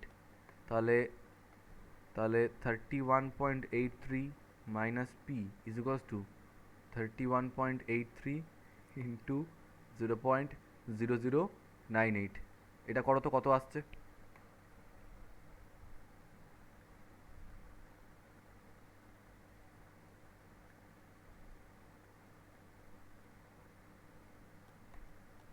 এসছে হচ্ছে 0.3119 বা 0.312ও লিখতে পারি এটাকে রাউন্ড অফ করে আমরা, 0.312। তাহলে এলো কি 31.83 minus P, 31.83 minus P is equal to 0.312। তাহলে পি ইজ ইকুয়াল টু কি আসছে, 31.83 মাইনাস 0.312 করলে দেখো কত আসে। এটা একটা অঙ্ক নাকি? 31.51 518 রাউন্ড অফ করলে 31.52 এত মিলিমিটার এইচজি। এই আমাকে সবাই বলো তো তোমরা আচ্ছা অন্বেষা তুমি এটা বলতে পারছিলে না কেন গো, এই মোল সংখ্যার ব্যাপারটা? ফর্মুলা তো সোজা, যে প্রদত্ত ভর বাই আণবিক ভর। এখন দেখো বলে দিয়েছি 100 গ্রাম জলে 10 গ্রাম গ্লুকোজ, তার মানে দ্রাবকের পরিমাণটা কত? 100 গ্রাম, দ্রাবের পরিমাণটা কত? 10। এখন জলের মোলার ভর হচ্ছে 18, তাই 18 দিয়ে ভাগ করেছি। আর দ্রাব বলতে এখানে গ্লুকোজ আছে, গ্লুকোজের মোলার ভর 180, না মনে থাকলে ক্যালকুলেট করে নেবে, C6H12O6। আর ইউরিয়ার হচ্ছে 60, এগুলো মনে রাখতে হবে দু একটা জিনিস আমাদের। তো 180 দিয়ে ডিভাইড করেছি, N1 বেরিয়ে গেছে, N2 বেরিয়ে গেছে, তারপরটা তো শুধু রাউল্টের সূত্র, জাস্ট মানগুলো বসিয়ে দিয়েছি। সবাই বুঝতে পেরেছো? হ্যাঁ স্যার। এরকম কে আছে যে বোঝনি? বলো বলো বলো বলো তাড়াতাড়ি করে, উইদাউট এনি হেজিটেশন বলো, কে বুঝতে পারোনি বলো। সবাই বুঝতে পেরেছো? সঞ্চারী বুঝেছো?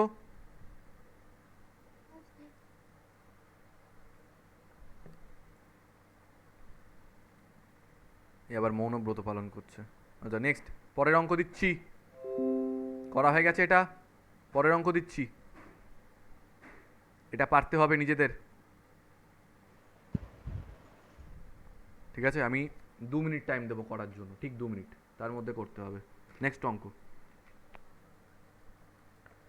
25 ডিগ্রি। আচ্ছা আরেকটা কথা তোমাদেরকে বলি, আমি যখন বাড়িতে তোমাদেরকে অঙ্ক করতে দেবো, যে অঙ্কগুলো আমি করিয়ে দিয়েছি তার মানে এটা নয় যে তোমরা ওটা করবে না, ওটাকে আবার নতুন করে করবে। আমি করিয়ে দিলেই হয়ে যায় না। চলো এই অঙ্কটা করো, আমি টাইম দেখছি, এখন বাজে 12টা। কে রে, কে মেসেজ পাঠায় আবার? স্যার ভয়েস কাজ করছে না, ঠিক আছে ভয়েস কাজ করতে হবে না, বুঝতে পারলেই হবে। অ্যান্সার তো এটা করো, এখন বাজে 12টা 52, 12টা 55, আমি অ্যান্সার চাই উইদিন 3 মিনিটস। চলো, টাইম স্টার্টস নাও।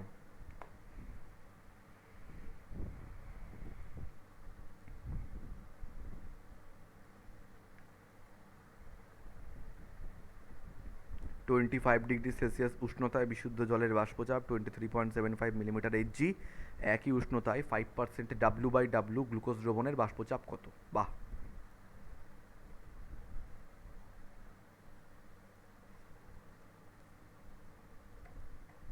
ফট করে আমার অ্যান্সার দেখে বলে দিও না কিন্তু, হ্যাঁ?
ওকে, টাইমস আপ। হয়েছে অঙ্কটা?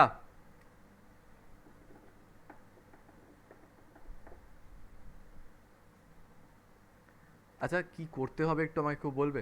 কে বল, আচ্ছা অন্বেষা তুমি বলো কি করতে হবে আমাদেরকে অঙ্কটায়।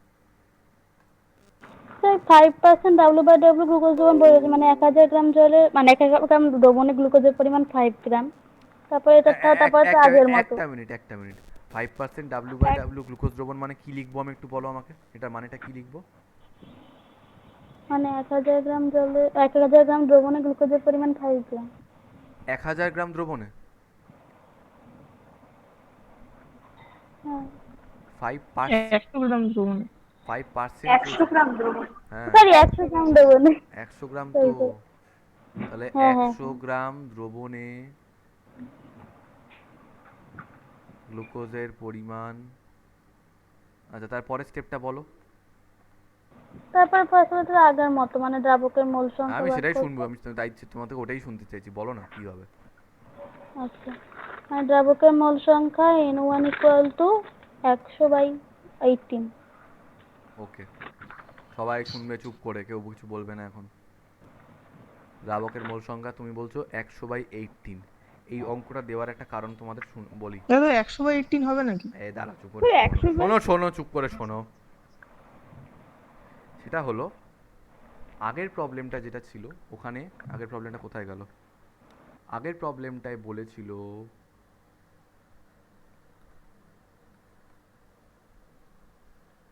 আয় বাবা আয়, এই যে আগের প্রবলেমটায় বলেছিল 100 গ্রাম জলে 10 গ্রাম গ্লুকোজ। অন্বেষা দেখো, 100 গ্রাম জলে বলেছিল ওটা, আর এটা 100 গ্রাম দ্রবণে রয়েছে। তার মানে এই কথাটার বাংলা মানে হচ্ছে, পাতি কথা হচ্ছে 100 গ্রাম দ্রাবকে 10 গ্রাম দ্রাব, আর এটা হচ্ছে 100 গ্রাম দ্রবণে 5 গ্রাম দ্রাব। দুটো কি এক দাঁড়াচ্ছে তার মানে? না, কারণটা কি? আগের কোশ্চেনটাতে দ্রাবকের পরিমাণটা দিয়ে দিয়েছিল, কিন্তু এটাতে দ্রাবকের পরিমাণ দেয়নি, এটাতে দ্রবণের পরিমাণটা দিয়ে রেখেছে। তাই আমাদের আগে কি করতে হবে বলো তো? এখান থেকে আগে আগে দ্রাবের পরিমাণ বার করতে হবে, আগে মানে দ্রাবের মোল সংখ্যা। হ্যাঁ, তারপরে তো সেটা আমরা কি করে বার করতে পারি? দ্রাবকের পরিমাণটা কি করে বার করবো আমি সেটা জিজ্ঞেস করছি। তবে তো দ্রাবকের মোল সংখ্যা বেরোবে, দ্রাবকের পরিমাণটাকে আমরা কি করে বার করতে পারি? দেখো, দ্রাবকের পরিমাণ কি করে বেরোবে? আমরা জানি একটা দ্রবণ তৈরি হয় দ্রাব এবং দ্রাবক দিয়ে। দ্রবণের পরিমাণ 100 গ্রাম, তার মধ্যে দ্রাব রয়েছে 5 গ্রাম, তাহলে দ্রাবক কত রয়েছে? 100 100 - 5। মানে 95 গ্রাম। এবার বলো তুমি, এবার বলো দ্রাবকের মোল সংখ্যা কত হবে?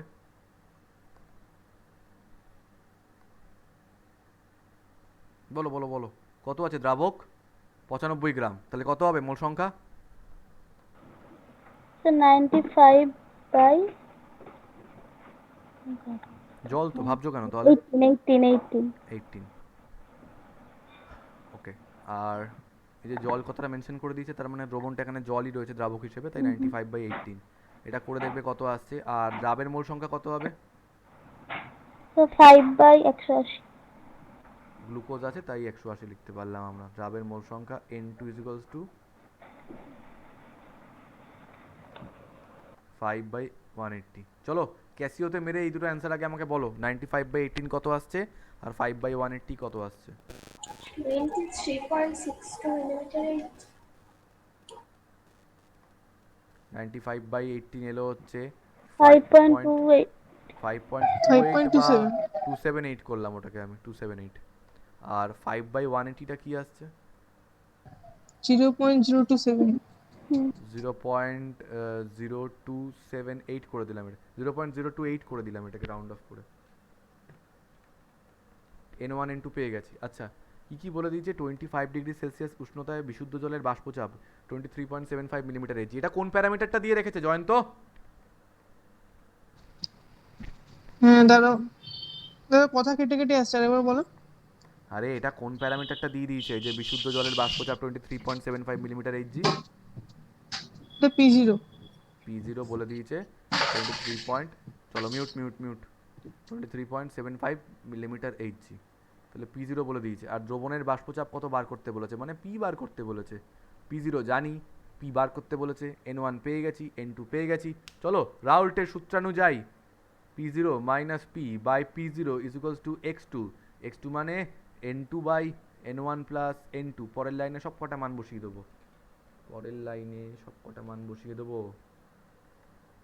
P0 এর জায়গায় বসবে হচ্ছে 23.75 minus sir P0 minus P by P তো কি কি হয়েছে বলো বলো। P0 minus P by P হবে না?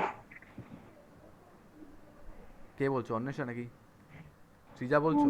ও, হ্যাঁ আমি ওরে মা গো, সাতকাণ্ড রামায়ণ পড়ে সীতাকার বাপ। কার রেসপেক্টে আমরা কম্পেয়ার করি? রাহুলটের সূত্রটা দেখে আসো, কি লিখিয়েছি আমি, দেখে নাও। বাষ্পচাপটা দ্রাবক অবস্থায় P0, দ্রবণে সেটা হয়ে যাচ্ছে পি, অবনমনটা হচ্ছে তাহলে P0 মাইনাস পি।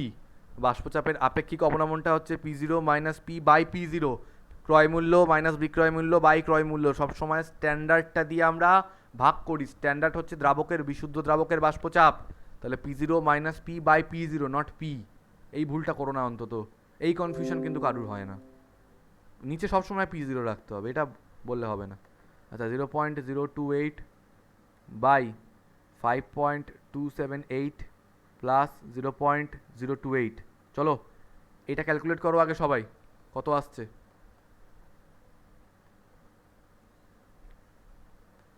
আমি এই ক্যালকুলেশনটা পরের পাতায় করছি, এটাকে আমি একটু চেঞ্জ করলাম। তুলে পেস্ট, তো 23.75 minus p by 23.75 is equals to 0.028।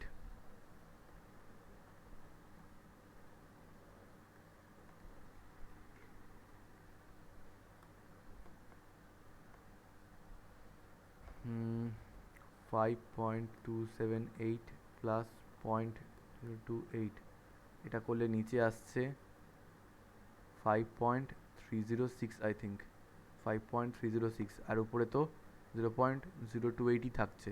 এবার এটাকে যদি ক্যালকুলেট করি 0.028 বাই 5.306 করলে আসছে 0.005। বাহ বাহ বাহ, ভেরি গুড।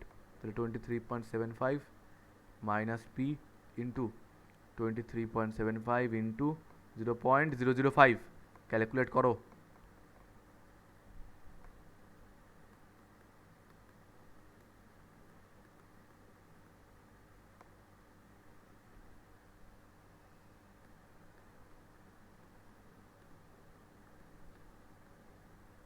আসছে হচ্ছে 0.118, তাহলে পি ইজ ইকুয়ালস টু কী হবে 23.75 माइनस 0.118, कैलकुलेट करो इसको। 23.75 माइनस 0.118 আসতে হচ্ছে 23.63।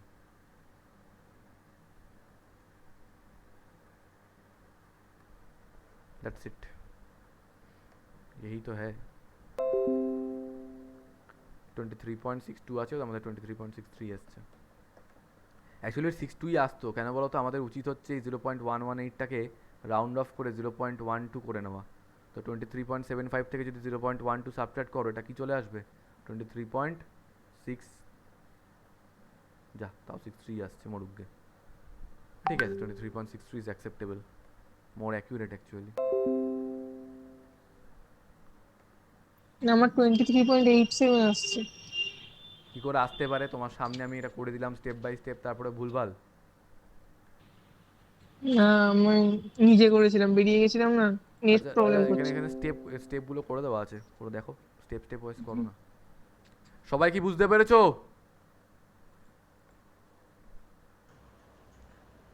দাদা এইখানে আমার ভাগ করলে ওই যে ভাগটা আছে না, ওই হ্যাঁ 0.028 হ্যাঁ, বাই 5 পয়েন্ট, ওটা আমার 5.277 আসছে কেন? কোনটা বলো তো, মানে এই যে এই পুরো ভাগটার কথা হ্যাঁ বলছো? হ্যাঁ না হ্যাঁ স্যার পুরো। নিচের প্লাসটা। নিচের প্লাসটা? না না ওইটা না, ওইটা না, পরে সমান সমান দেওয়ার পর যেটা আছে না, হ্যাঁ। সমান সমান। আচ্ছা তুমি এই কি এই তুমি বুঝতে পেরেছি, তোমার এই যে যেটা আমি 0.005 লিখেছি তোমার এসছে 5.2 কিছু একটা এসছে, তাই তো? হ্যাঁ 5.27। এবার আমার বক্তব্য হচ্ছে যে তুমি কি এই পুরোটা একবারে করেছো? না না, আমি এই 0.028 ভাগ 5.306 করেছি। আরেকবার করো দেখি। একটা তো 10⁻³ আসছে তার সাথে, হ্যাঁ হ্যাঁ হ্যাঁ। আরে বাবা, তো সেটা সেটার বলো, জন্য পয়েন্ট সেটা বলো। সরিয়ে হ্যাঁ রাখো। হ্যাঁ, দাঁড়াও দাঁড়াও দাঁড়াও।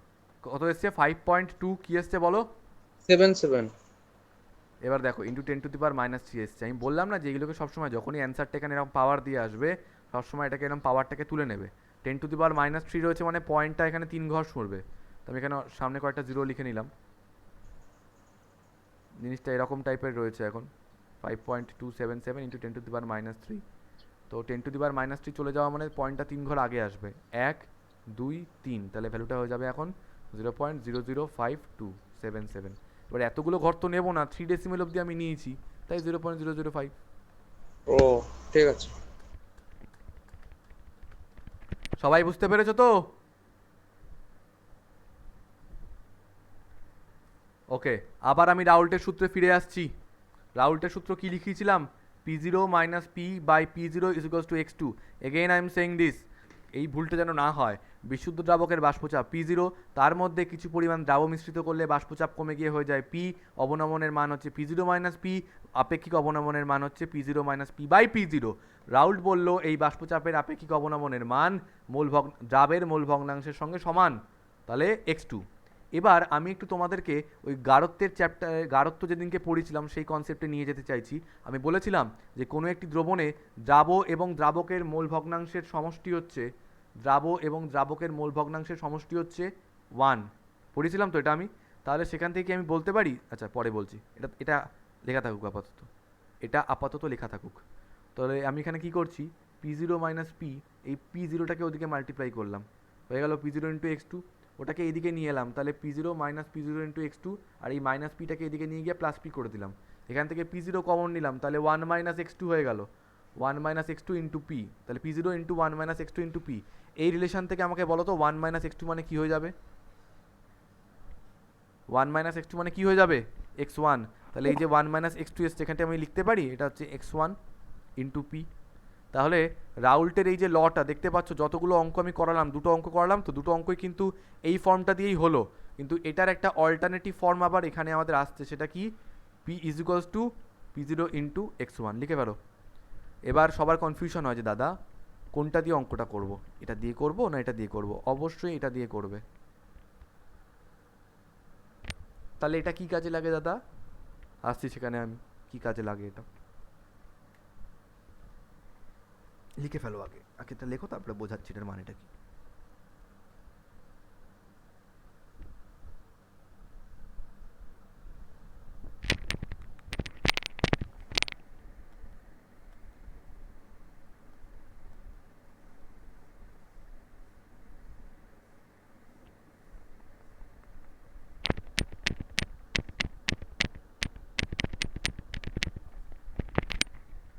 হয়ে গেছে লেখা? বুঝবে। বিশুদ্ধ দ্রবণ ছিল, মন দিয়ে শোনো। এই যে x1টা লিখেছি এটা কিন্তু আর দ্রাব নেই, এটা কিন্তু দ্রাবকের মোল সংখ্যা হয়ে গেছে এখন, দ্রাবকের মোল সংখ্যা। এবার এই রিলেশনটা কি বোঝাচ্ছে আমাদেরকে সেটা বোঝো। বিশুদ্ধ দ্রাবক ছিল, ওই অবস্থায় তার ভেপার প্রেশার কত ছিল? P0। একটু বাদে ওটাকে কোনো একটা দ্রবণের মধ্যে, মানে একটা দ্রবণ তৈরি করলাম, ওর সঙ্গে কিছু দ্রাবটাবো মিশিয়ে দিলাম, যার জন্য এটা এখন আর বিশুদ্ধ দ্রাবক নেই, এটা এখন আর বিশুদ্ধ দ্রাবক নেই, এটা এখন দ্রবণে পরিণত হয়েছে। ঠিক আছে, এটা এখন দ্রবণে পরিণত হয়েছে। এবার ধরো তোমরা জানো না যে বিশুদ্ধ অবস্থা, আচ্ছা তো এবার দ্রবণে পরিণত হয়েছে, তো এখন আমি জিজ্ঞেস করছি আচ্ছা এই দ্রাবকটাকে যখন তোমরা দ্রবণে পরিণত করলে তখন কি ওর বাষ্পচাপটা সমান থাকে? না স্যার, বাষ্পচাপ কমে যায়। আচ্ছা কমে যাক বেড়ে যাক সেটা পরের কথা, কিন্তু পরিবর্তিত হয়ে যায়। বাষ্পচাপটা আর P0 থাকে না, কারণ একমাত্র বিশুদ্ধ অবস্থাতেই ওর বাষ্পচাপ হচ্ছে P0। এখানে এসে কিন্তু বাষ্পচাপটা আলাদা হয়ে গেছে। Suppose this value is P and now we don't know the value of P, okay, we have to calculate it. Sir আমরা P এর মান জানি না। P জিনিসটা কি? এই একই কম্পোনেন্ট, ধরো এখানে জল ছিল, জলের বাষ্পচাপ এখানে কত হয়ে গেছে আমরা মানটা জানি না, P লিখছি এখন। তার মানটা কত বার করতে হবে, বাট তোমরা হয়তো জানো যে এখানে ওর মানটা কত ছিল। তোরা বলে দিয়েছিলাম 30 মিলিমিটার এইচজি কোনো একটা পার্টিকুলার টেম্পারেচারে, তোরা বলে দিয়েছিলাম, কিন্তু এখন ওর মানটা বেড়ে কমে কত হয়েছে তোমরা সেটা জানো না। স্যার বার করার কোনো পদ্ধতি আছে? অবশ্যই আছে। বার করার পদ্ধতি হলো, এখানে তাকাও, এই দ্রবণটার দিকে তাকাও, তাকিয়ে দেখো যে নিশ্চয়ই এর মধ্যে দ্রাবকের মোল সংখ্যা রয়েছে, হ্যাঁ N1, দ্রাবের মোল সংখ্যা রয়েছে, হ্যাঁ N2। এই N1 আর N2কে কাজে লাগিয়ে আমরা এই দ্রবণে আমরা দ্রাবকের মোল ভগ্নাংশ বার করতে পারবো না? হ্যাঁ পারবো, কেন পারবো না? দ্রাবকের মোল ভগ্নাংশ হবে হচ্ছে x1, তাই তো? তাহলে দ্রাবকে পিওর ফরম্যাট মানে বিশুদ্ধ দ্রাবকে বাষ্পচাপ ছিল P0, দ্রবণে পরিণত করার পর ওর বাষ্পচাপটা চেঞ্জ হয়ে গেছে, সেই দ্রবণে দ্রাবকটার মোল ভগ্নাংশ রয়েছে x1। যদি কেউ এখন আমাকে জিজ্ঞেস করে যে দাদা তুমি এই পি এর মানটা আমাদেরকে বার করে দিতে পারবে, আমি বললাম বিশুদ্ধ অবস্থায় কত প্রেশার ছিল, বাষ্পচাপ ছিল, তার মান জানো? হ্যাঁ দাদা 30 সামথিং কিছু একটা ছিল, 30 মিলিমিটার এইচজি, র্যান্ডাম একটা ভ্যালু ধরছি, হ্যাঁ। আর আমি বললাম এখন দ্রবণে ওই কম্পোনেন্টের মোল ভগ্নাংশ কত হয়েছে? দাদা x1 হয়েছে। বললাম মান জানো? হ্যাঁ দাদা জানি। তাহলে বিশুদ্ধ অবস্থায় ওর যে বাষ্পচাপ ছিল আর দ্রবণে ওর যে মোল ভগ্নাংশ, দুটোকে গুণ করে দাও, তাহলেই ওর প্রেশার পেয়ে যাবে। দেখো ফর্মুলাটা, P = P0 × x1, যেখানে P0 হচ্ছে বিশুদ্ধ অবস্থায় বাষ্পচাপ আর x1 হচ্ছে ওর এখন মোল সংখ্যা। এবার তোমাদের মনে হতে পারে দাদা এতক্ষণ ধরে রাউল্টের সূত্রে আমরা দ্রাবের মোল ভগ্নাংশ পড়ছিলাম, হঠাৎ করে দ্রাবক টাবক কোত্থেকে চলে এলো? এই ফর্মটাকে আরও ইজি ফর্মে নিয়ে এলাম। মানেটা কি? দেখো আজকে পিওর দ্রাবকের, ভালো করে বোঝার চেষ্টা করো আমি কি বলতে চাইছি। দ্রাবকের মোল ভগ্নাংশ ছিল P0, দ্রবণ তৈরি করার পর ওই বাষ্পচাপ কমে যাচ্ছে। আরে ভাই কার বাষ্পচাপ কমছে? ধরো জল, পিওর ওয়াটার, তার বাষ্পচাপ রয়েছে P0, একটু বাদে চিনি মেশালে দ্রবণ তৈরি হলো, বাষ্পচাপ কমে গেল। কার বাষ্পচাপ কমলো এটা তো কেউ বলছে না, ওই জলের বাষ্পচাপটা কমে গেল। তার মানে বাষ্পচাপ যেটা আমরা বার করছি সেটা কিন্তু চিনির বার করছি না, ওটা আমরা জলেরই বার করছি। তাই বিশুদ্ধ অবস্থায় জলের যে বাষ্পচাপ ইনটু দ্রবণ অবস্থায় জলের যে মোল ভগ্নাংশ গুণ করলে আমরা পেয়ে যাব বর্তমানে দ্রবণে ওর বাষ্পচাপ কত। ধরো আজকে বৈশালী একটা দ্রাবক, হ্যাঁ, রক্ত মাংসের একটা মানুষ, তাকে আমি দ্রাবক বলছি, যাও, বৈশালী হচ্ছে একটা দ্রাবক, বিশুদ্ধ অবস্থায় ওর একটা নিজস্ব বাষ্পচাপ রয়েছে, সেই বাষ্পচাপের মান ধরে নাও P0। একটু বাদে ওকে অন্য কিছুর সঙ্গে মিশিয়ে দিলাম, তখন ওর বাষ্পচাপ কমে গেল, সেই কমে যাওয়া বাষ্পচাপের মান বার করতে চাইছি, বৈশালীর কমে যাওয়া বাষ্পচাপের মান বার করতে চাইছি। কী করে বার করব? জিজ্ঞেস করলাম বৈশালী তোমাকে দিয়ে যে দ্রবণটা তৈরি করছি তাতে তোমার পার্সেন্টেজ কত বা তোমার মোল ভগ্নাংশ কত? ও বলল দাদা x1। তাহলে বিশুদ্ধ অবস্থায় ওর বাষ্পচাপ, দ্রবণে ওর মোল ভগ্নাংশ গুণ করে ওর এখনকার বাষ্পচাপটা আমি পেয়ে গেলাম। এই কথাটা কি সবাই বুঝতে পারছো যে রাউল্টের লটাকে সিম্পলিফাই করে আমরা কিসে আসছি? ধরো মুসলাম, ধরো এ একটা তরল, মুছবো না সাইড দিয়ে করি যদি কিছু লাগে, ধরি এ একটা তরল, হ্যাঁ, এ একটা তরল যার বাষ্পচাপ হচ্ছে PA উপরে 0, বাষ্পচাপ হচ্ছে PA0। একটু বাদে ওটাকে একটা দ্রবণ তৈরি করেছি A আর B এর একটা দ্রবণ তৈরি করেছি, যাতে এর মোল ভগ্নাংশ হচ্ছে XA আর B এর মোল ভগ্নাংশ হচ্ছে XB। এবার আমি যদি আজকে জিজ্ঞেস করি, বৈশালী অ্যান্সারটা দেবে যে এই দ্রবণে এখন এর বাষ্পচাপ কত, অ্যান্সারটা কী হবে বলো? এখন এর বাষ্পচাপ কী হবে? PA0 × XA। PA0 × XA, very good. মানে বিশুদ্ধ অবস্থায় ওর বাষ্পচাপ ইন্টু এখনকার মোল ভগ্নাংশ। যদি আমি জিজ্ঞেস করি যে বি একটা তরল, থাক এত কিছু এখন বলবো না, সবাই কি কথাটা বুঝতে পেরেছো? হ্যাঁ স্যার। এই যে P = P0 × x1, এটা হচ্ছে রাউল্টের আরেকটা সূত্র। কি ধরনের সূত্র? এটা হচ্ছে রাউল্টের বাষ্পচাপ সংক্রান্ত সূত্র। তো হেডিং দাও, রাউল্টের বাষ্পচাপ সংক্রান্ত সূত্র। রাউল্টের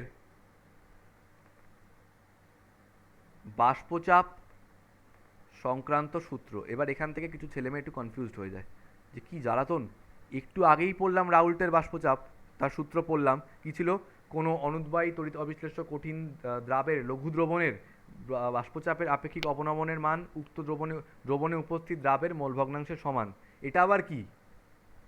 এটা হচ্ছে রাউল্টের বাষ্পচাপ সংক্রান্ত সূত্র, আর ওটা ছিল হচ্ছে রাউল্টের বাষ্পচাপের আপেক্ষিক অবনমন সংক্রান্ত সূত্র।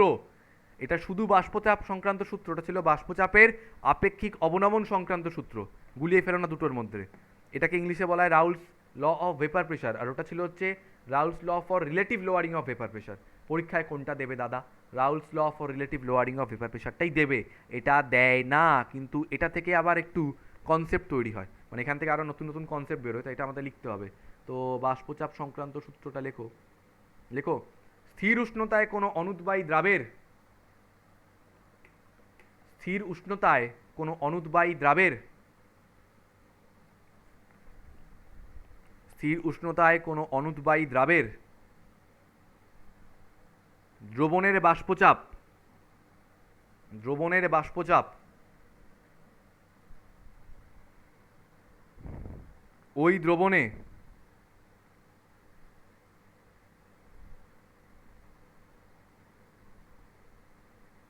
ওই দ্রবণে সরি কি বললাম, একটু দাঁড়াও। স্থির উষ্ণতায় কোনো অনুদ্বায়ী দ্রাবের দ্রবণের বাষ্পচাপ ওই উষ্ণতায় বিশুদ্ধ দ্রাবকের, ওই উষ্ণতায় বিশুদ্ধ দ্রাবকের, ওই উষ্ণতায় বিশুদ্ধ দ্রাবকের বাষ্পচাপ,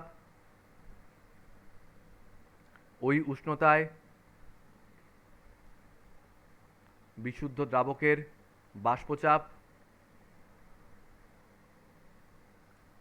ও দ্রবণে, ও দ্রবণে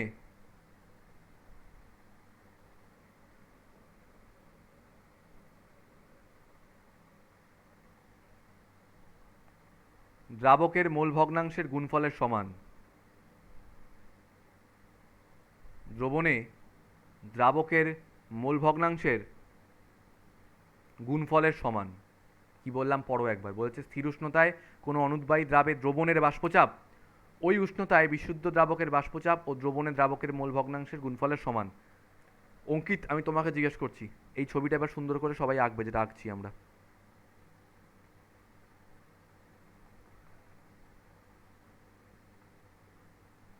আর অঙ্কিত তুমি আমাকে অ্যান্সারটা বলবে। ধরে নিচ্ছি এটা রয়েছে একটা বিশুদ্ধ দ্রাবক,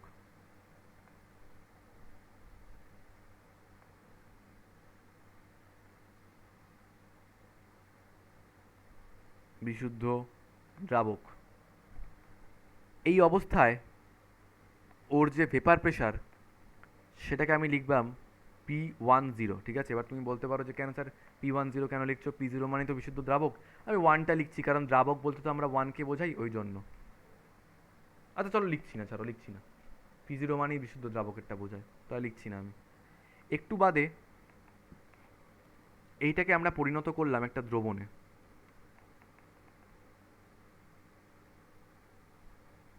পরিণত করলাম একটা দ্রবণে, তাই তো? যার মধ্যে দ্রাবক আর দ্রাব দুটোই আছে, কিছু পরিমাণ দ্রাব মিশ্রিত রয়েছে, কি দ্রাব জানি না। এবার তার মানে নিশ্চয়ই এখানে দ্রাবের কিছু মোল সংখ্যা রয়েছে, দ্রাবকেরও মোল সংখ্যা রয়েছে, তাই জন্য দ্রাবকের মোল ভগ্নাংশ তৈরি হয়েছে। অঙ্কিত, দ্রাবকের মোল ভগ্নাংশকে কি দিয়ে রিপ্রেজেন্ট করা হয়? x1। আচ্ছা তুমি বুঝেছো, x1। এবার আমার একটাই প্রশ্ন, যে এখন এই দ্রবণে, এখন এই দ্রবণে দ্রাবকের যে মোল ভগ্নাংশ, এই দ্রাবকের যে বাষ্পচাপ P, সেটা ইকুয়ালস টু আমরা কি লিখতে পারি তাহলে? P0 into x1। Very good, P0 into x1, that is the alternative form of Raoult's law. তাহলে রাউল কি বললো? স্থির উষ্ণতায় কোনো অনুদ্বায়ী দ্রাবের দ্রবণের বাষ্পচাপ, দ্রবণের বাষ্পচাপ ওই উষ্ণতায় বিশুদ্ধ দ্রাবকের বাষ্পচাপ মানে P0 ও দ্রবণে দ্রাবকের মোল ভগ্নাংশের গুণফলের সঙ্গে সমান। জাস্ট এটাই বলেছে, লিখে ফেলো, লিখে ফেলো। এখান থেকে একটা মারাত্মক জিনিস করব আমরা এখন, জাস্ট মারাত্মক জিনিস। আর 10 মিনিট জাস্ট পড়াবো, একটু ধৈর্য রাখো। ভাইটাল পড়া পড়ছি আজকে আমরা।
হয়ে গেছে?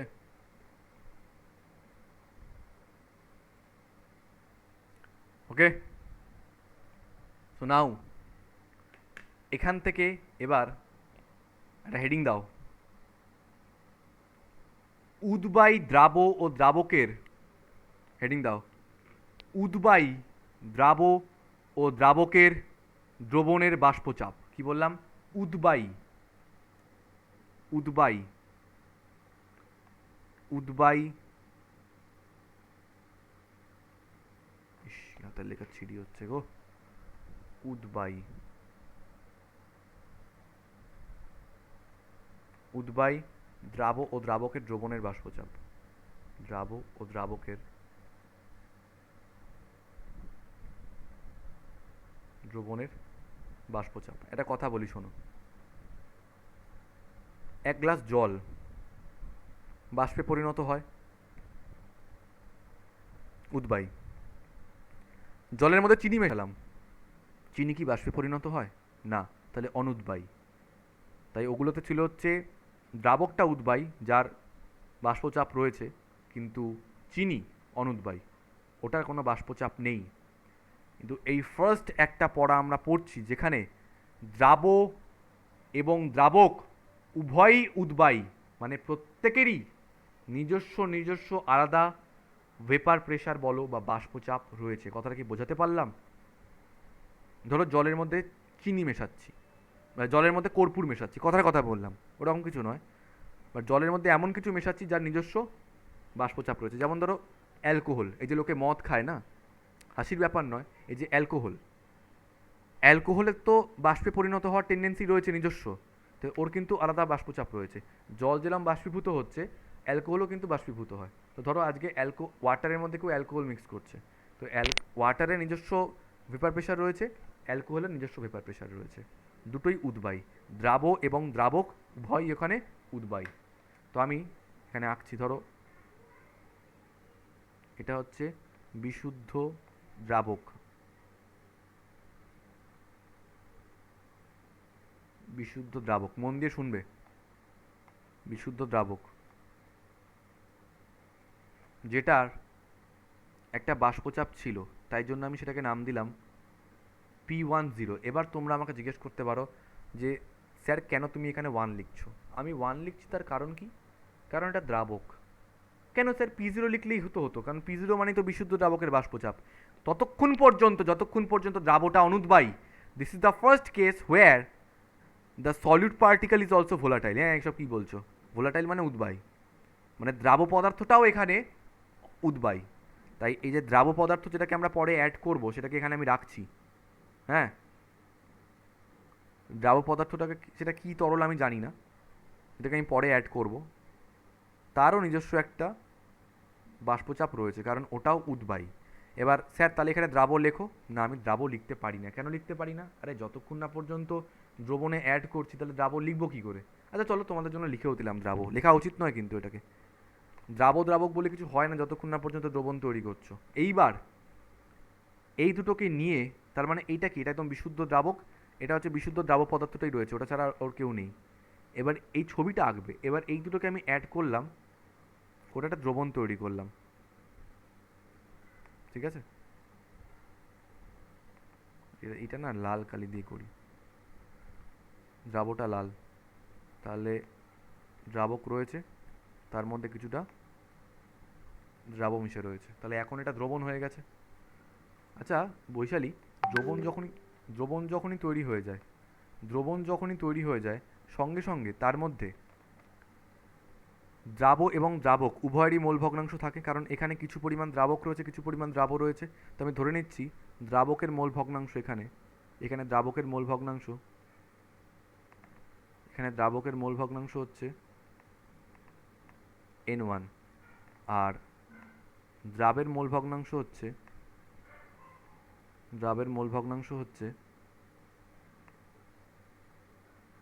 N2। হ্যাঁ, N1 তো নয়, মোল ভগ্নাংশ লিখছি x1 আর x2,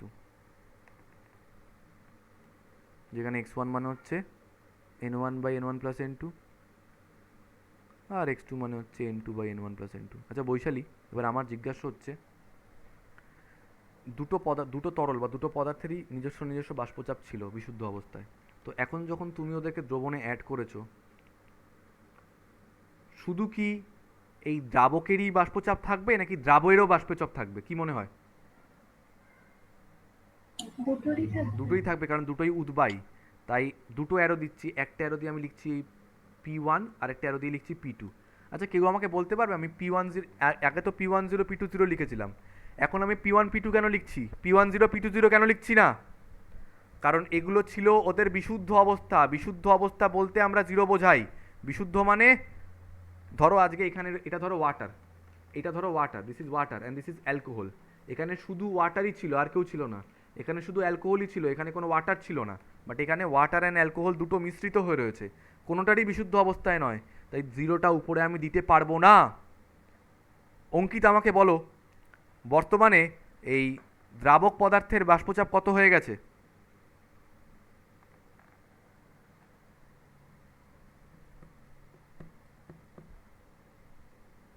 যা, কি হলো? Sir P10 into x1. Exactly, কারণ একটু আগেই আমরা এই ফরম্যাটটা দেখেছি যে বর্তমান বাষ্পচাপ ইকুয়ালস টু হচ্ছে বিশুদ্ধ অবস্থায় বাষ্পচাপ ইনটু ওর কারেন্ট মোল ফ্র্যাকশন। এবার যার জন্য বার করছো তার জন্য হবে, যদি দ্রাবকের জন্য বার করো তাহলে হবে P1 is equals two P0 into x1, যদি দ্রাবের জন্য বার করো তাহলে হবে হচ্ছে P2 is equals two P20 x2। তাহলে এখানে প্রথমে আমি দ্রাবকের বাষ্পচাপ বার করতে চাইছি। দ্রাবকের বাষ্পচাপ কি হবে? বিশুদ্ধ অবস্থায় ওর বাষ্পচাপ ইনটু দ্রবণে ওর মোল ভগ্নাংশ, তাহলে P10 x1। আর দ্রাবের জন্য কি হবে? P2 ইকুয়ালস টু হবে হচ্ছে বিশুদ্ধ অবস্থায় ওর বাষ্পচাপ ইনটু দ্রবণে ওর মোল ভগ্নাংশ, মানে P20 ইনটু x2। তাহলে কেউ আমাকে বলতে পারবে এই দ্রবণের মোট চাপ কত?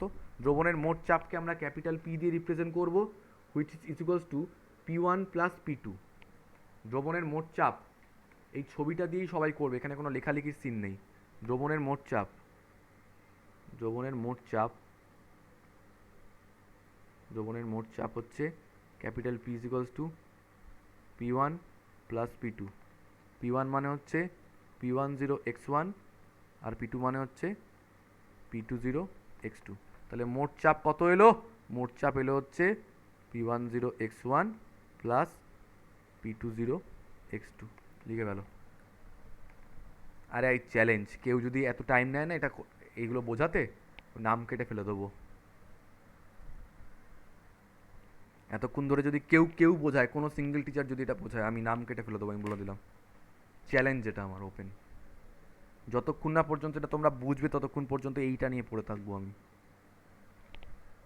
এটা এতটা সহজ নয়, এটার উপর ডিপেন্ড করে না বড় বড় কনসেপ্ট লুকিয়ে আছে, বড় বড় কোশ্চেন লুকিয়ে আছে এই চ্যাপ্টারের পিছনে। এই মাত্র এই একটা পেজ লিখতে আমার কতক্ষণ সময় লাগতে পারে? হার্ডলি কয়েকটা সেকেন্ড, কিন্তু বোঝাতে লাগে এত মিনিট। একটা সিঙ্গেল টপিকের জন্য মিনিমাম 15 থেকে 20 মিনিট টাইম যায়, সেই দামটা তোমরা কিন্তু দেবে অবশ্যই। পরের শনিবার আমি এগুলো সব জিজ্ঞেস করব। আর কালকে রাতে যেটা করতে হয়েছে যেন নেক্সট দিন আমাকে আর করতে না হয়, আমি পছন্দ করি না এরকম অকারণে চেঁচামেচি।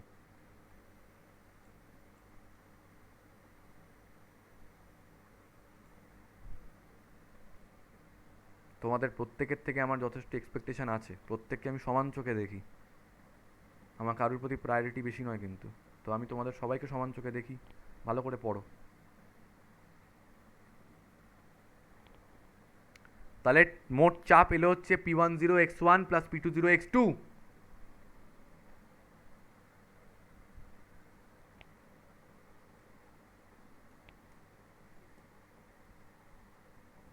হয়েছে?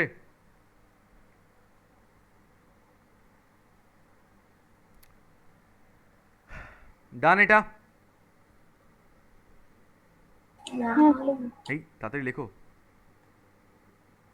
এখনো হয়নি।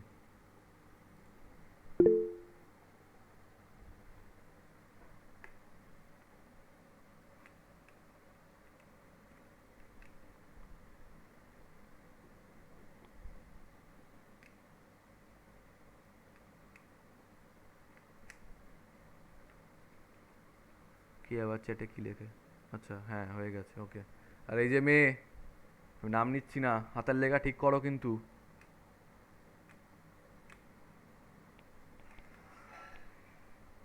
মনে হচ্ছে এলিয়ান এসে লিখেছে।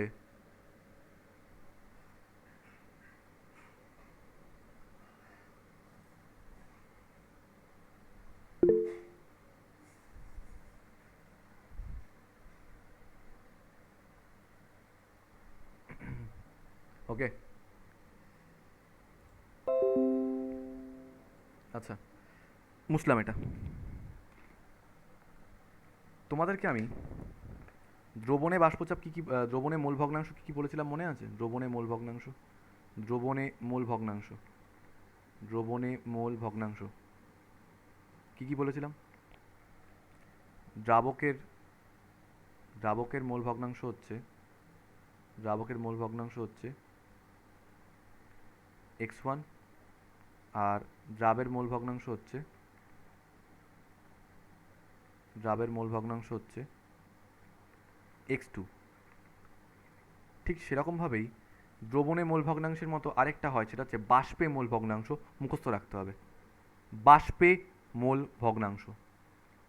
হেডিং দাও, মুখস্থের মতো লিখে রাখবে, বাষ্পে মোল ভগ্নাংশ। ঠিক আছে, লাগবে মানে লাগবে, বাষ্পে মোল ভগ্নাংশ, পরে কিন্তু বলবে না যে করিনি। বাষ্পে মোল ভগ্নাংশ ফরম্যাটটা সেম, দ্রাবককে 1 দিয়ে রিপ্রেজেন্ট করা হয়, দ্রাবকে 2 দিয়ে রিপ্রেজেন্ট করা হয়। তাহলে দ্রাবকের মোল ভগ্নাংশ, বাষ্পে দ্রাবকের মোল ভগ্নাংশ, আর দ্রাবের মোল ভগ্নাংশ, দ্রাবের মোল ভগ্নাংশ। বাষ্পে দ্রবণে মোল ভগ্নাংশকে যেরকম x দিয়ে রিপ্রেজেন্ট করা হয়, বাষ্পে মোল ভগ্নাংশকে y দিয়ে রিপ্রেজেন্ট করা হয়। দ্রাবকের মোল ভগ্নাংশ হচ্ছে y1, দ্রাবের মোল ভগ্নাংশ হচ্ছে y2। y1 is equals two হচ্ছে দ্রাবকের আংশিক চাপ বাই মোট চাপ। দ্রাবের মোল ভগ্নাংশ হচ্ছে দ্রাবের আংশিক চাপ, এগুলোকে আংশিক চাপ বলে p1 p2 কে, হ্যাঁ, বাই মোট চাপ। p1 মানে কি এসছে আমাদের? p1 মানে এসছে p10 x1 by p10 x1 plus p20 x2। p2 মানে কি এসছে আমাদের? p20 x2 বাই মোট চাপ মানে p10 x1 plus p20 x2। লিখে ফেলো, এই ফর্মুলা মুখস্থ থাকতে হবে, এই ফর্মুলা মুখস্থ থাকতে হবে, মানে থাকতেই হবে। অঙ্ক আছে এরিয়ে, এক্সারসাইজে অঙ্ক আছে, পরীক্ষায় কম দেয়, কিন্তু মুখস্থ রেখো যদি দিয়ে দেয়।